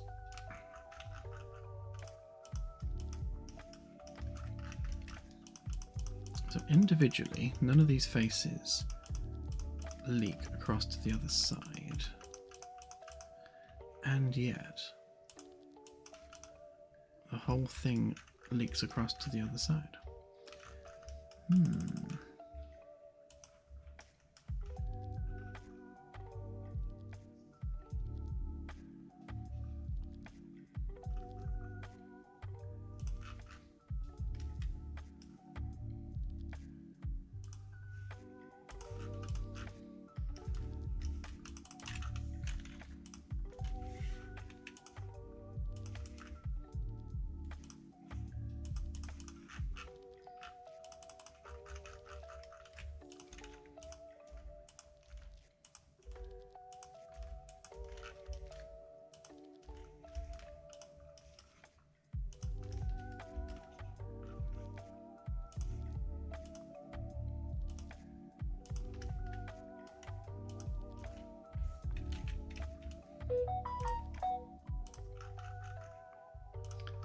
Phone's just randomly doing stuff. So I think there's a gap here somewhere, like some tiny little gap. It's just I think rather than freaking out the whole mesh, let's just grab that bit and just make sure we've got no tiny little holes. Yeah, that was it. There must have just been a tiny little bit of geometry there somewhere, which was messed up. Right, so we want hopefully an edge here. Yeah, so reverse that. That edge, that edge, that edge.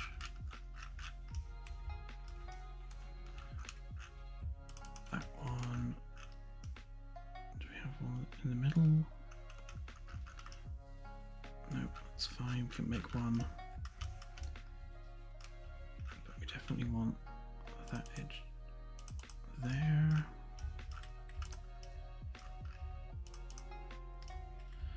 All of that.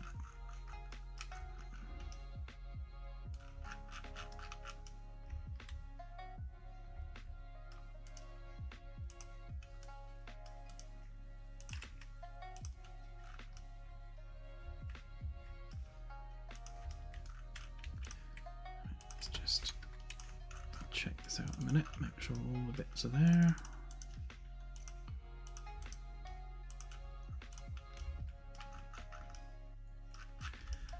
Okay, we have an edge there, we have an edge there, and we have an edge there.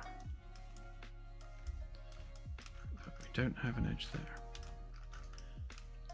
Okay, that's fine, we can probably fix that easily enough.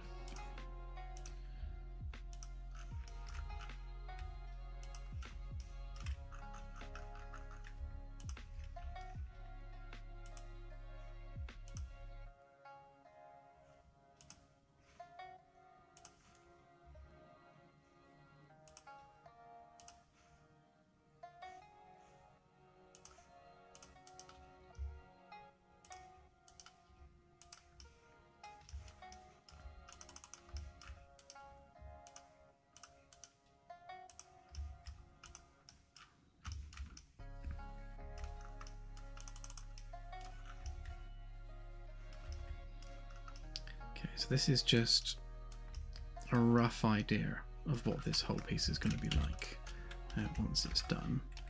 But that, I guess we need to export that as a bit of sheet metal rather than a piece of the F-deck hull. Where is it? Frame walls. So yeah, because this corresponds with this bit, which is where the cut runs down the middle there. So that center line should correspond with that cut there, which it does pretty much perfectly.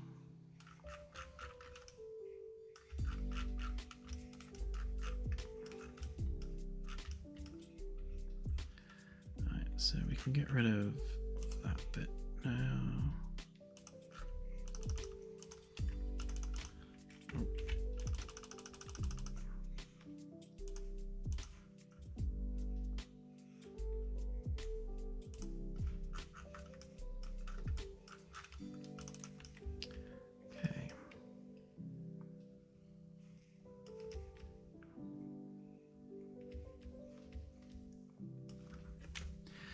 Yes, I always I can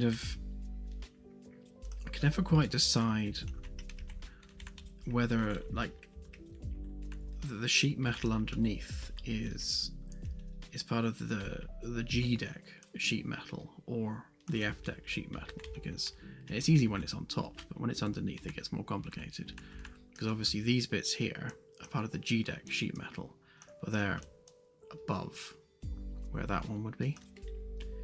And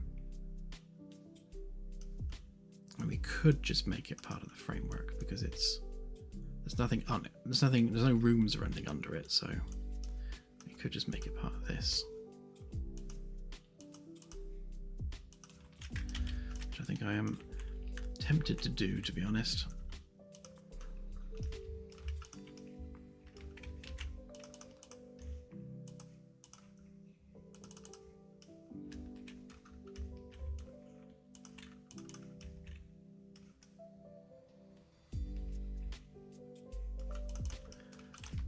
So that, which was that? That's 1, 2, that's 3. That's not the aft one, is it? No, it's the side ones. Okay, so that would be ring 3 framework walls. Hopefully that now plugs the hole.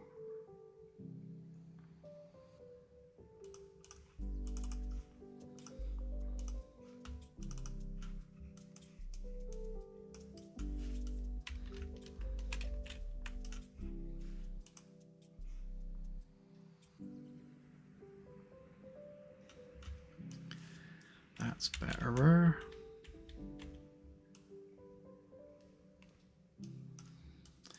So you can see the actual outer hull profile here, and where the maintenance section kind of lives relative to the outer hull. So basically I just need to cut those bits to shape so they don't go through it. Bring these walls down all the way to the bottom, add a trim piece around there, and then this bit's just going to remain unfinished geometry for now. So this will eventually be how you get into the actual underside of the ring to get to the engines and everything.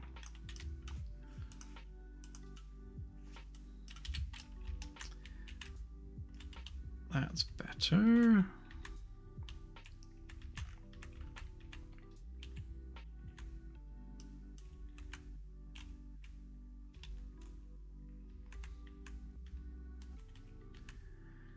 Okay, so some of that needs fixing. That's fine as is. We no longer have a hole. Right, let's give that a try a minute. In fact, do we have lighting there? That's another question.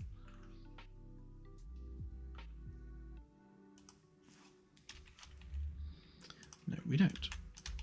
So I think what we'll do is if we just kind of borrow these ones for now.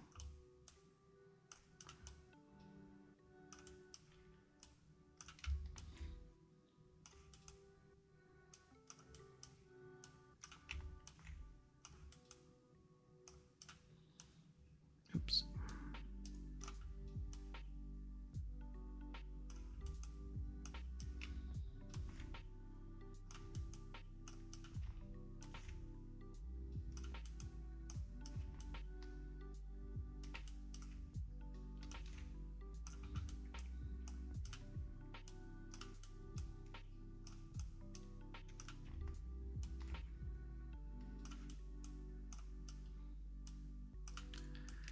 And then I'll barrier tape off this bit. So I'll fix this bit so it's like not all messed up, and I'll stick the barrier tape here, and hopefully that will convince people not to go exploring in all these bits. But of course they will, because why wouldn't you?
Let's give that a whirl.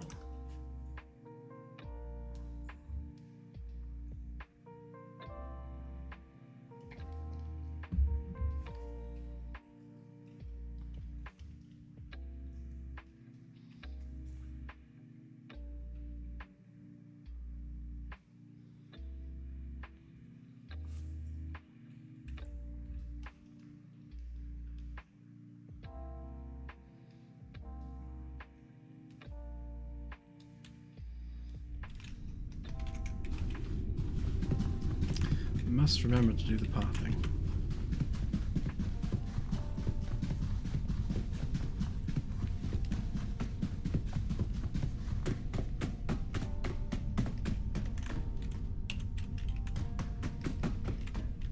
Right, so this should be relatively solid now and not throwing you out of the ship.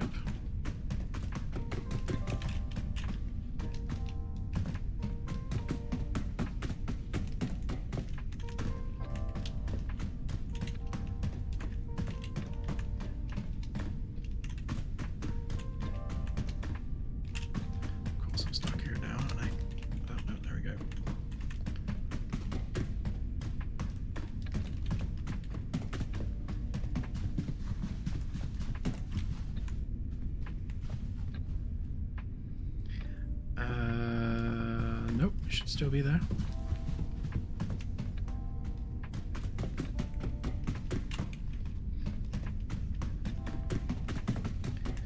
Can you actually get... Oh, you can. Ooh. Ah. Ooh. Didn't realise that was traversable already. So...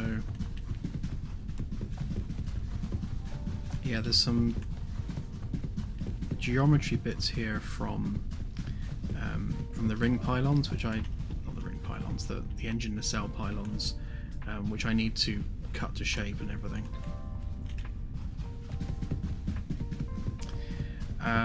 So the loading screenshots are now out of date, which is why you're not seeing the window.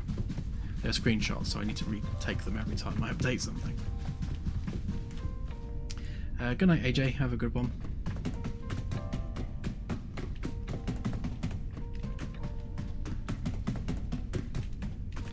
Yeah, so this part of the maintenance tunnel section is where you'll get to the engines and everything. So coming to the back here, obviously this will be done properly, and you won't notice any of the bits sticking out. It will look like this bit. But you'll go through here, and you're now inside the ring, which you can probably see if I look down actually. So we are inside the FTL ring. Another hole in the floor which I need to plug. But the actual ring itself is on the other side of this bit of metalwork here. So we're in the support structure that's holding the ring up, and then you go up these stairs here, and we're now in the aft section of the ship near the RCS thrusters. So this sticky out bit here is where the RCS thrusters will be. So that's how you get from engineering to the engines.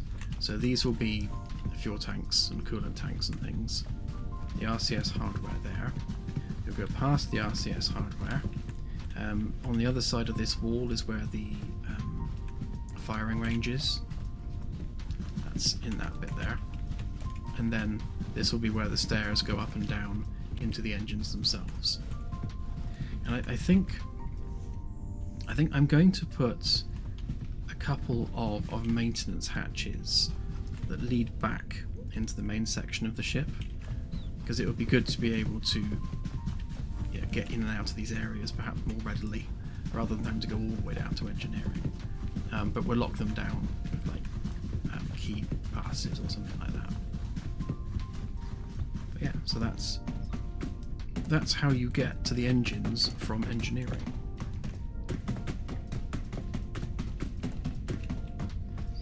Looking forward to seeing all this section done actually, because it's going to be quite nice.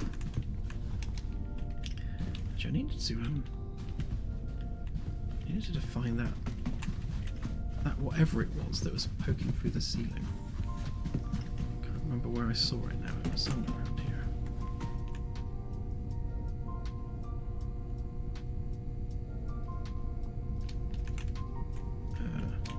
Uh-oh. No. Oh, at least we can see the ship from underneath a minute.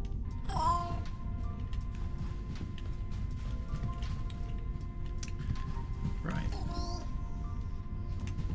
Yeah, so pathing's definitely stopped again. Right, so... yes, there is a firing range.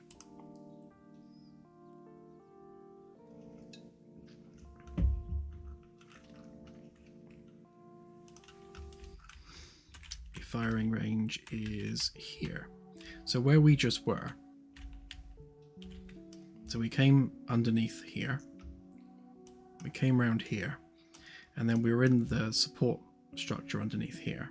We then came up the stairs here, past these tanks, around the RCS thrusters, around where the firing range is, and then there will be stairs up there where this dude is, and down there where that dude is, into the engines. So there'll be stairs going through here, down here, and yeah, there'll be gantries and things all on the inside. And that's what's through there.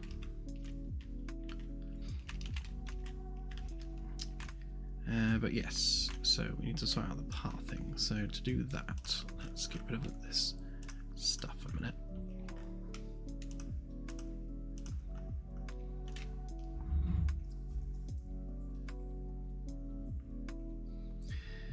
The RCS thrusters are basically plasma rockets, so they only use, I think we were going with argon, but I'll confirm that like when we actually come to build them. So they basically superheat the gas into plasma and shoot it out the back.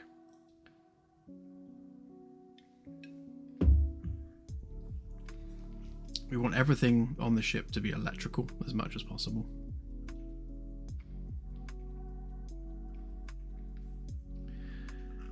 Right, pathing. So we need the walls, those walls. We need that one, and that one.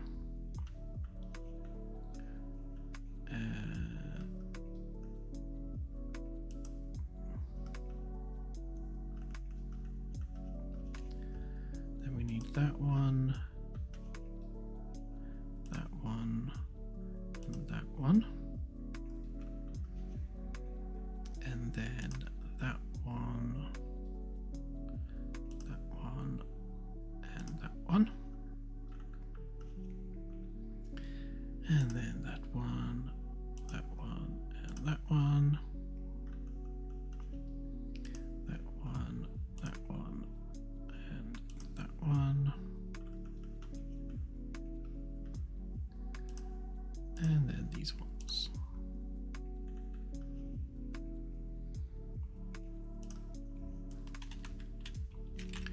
Right, that should be basically everything.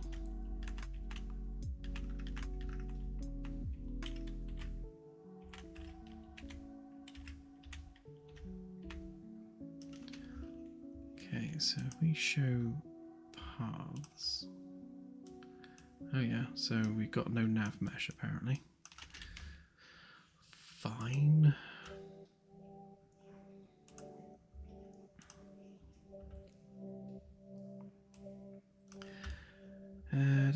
Continue with build, yes. Okay.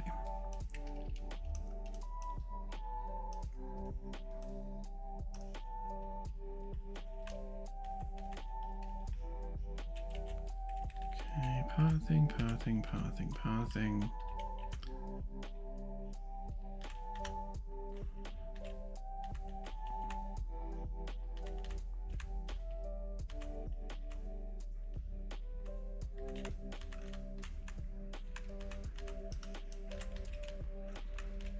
Sure it goes through here, goes through there. Does it work on the stairs? Yep, it appears to.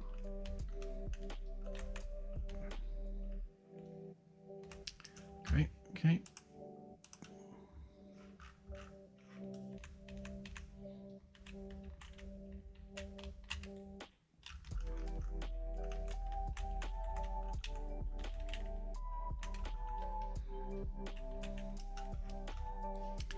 Okay, pathing done.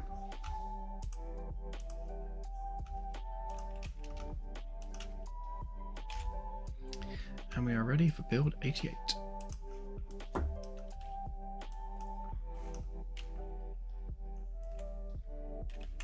make sure we've got pathing here as well. All good.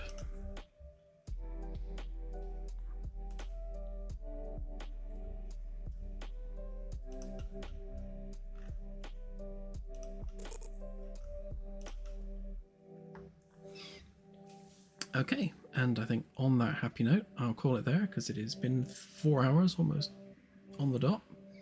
So it's a good time to have a break, have a Kit Kat, package a build, and yeah, and then get back to it afterwards.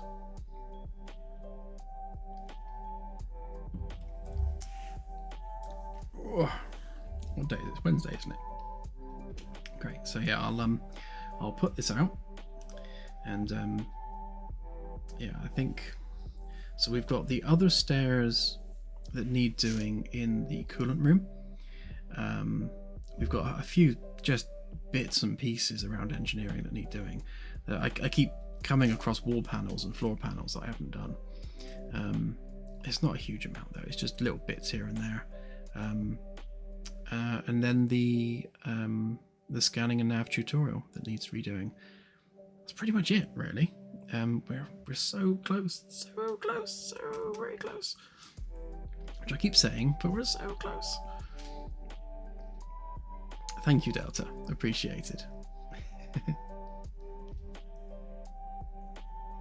So yeah, so assuming this package is without any errors, I shall start uploading this. Yeah, and I shall go have a stretch. I shall go and watch Obsidian Ant's video, and I encourage everyone to do the same.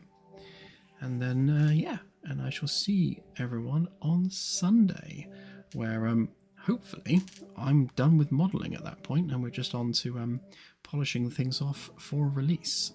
So fingers crossed on that front. Right, have a good week, everyone, and I shall see you on Sunday's stream. Bye for now.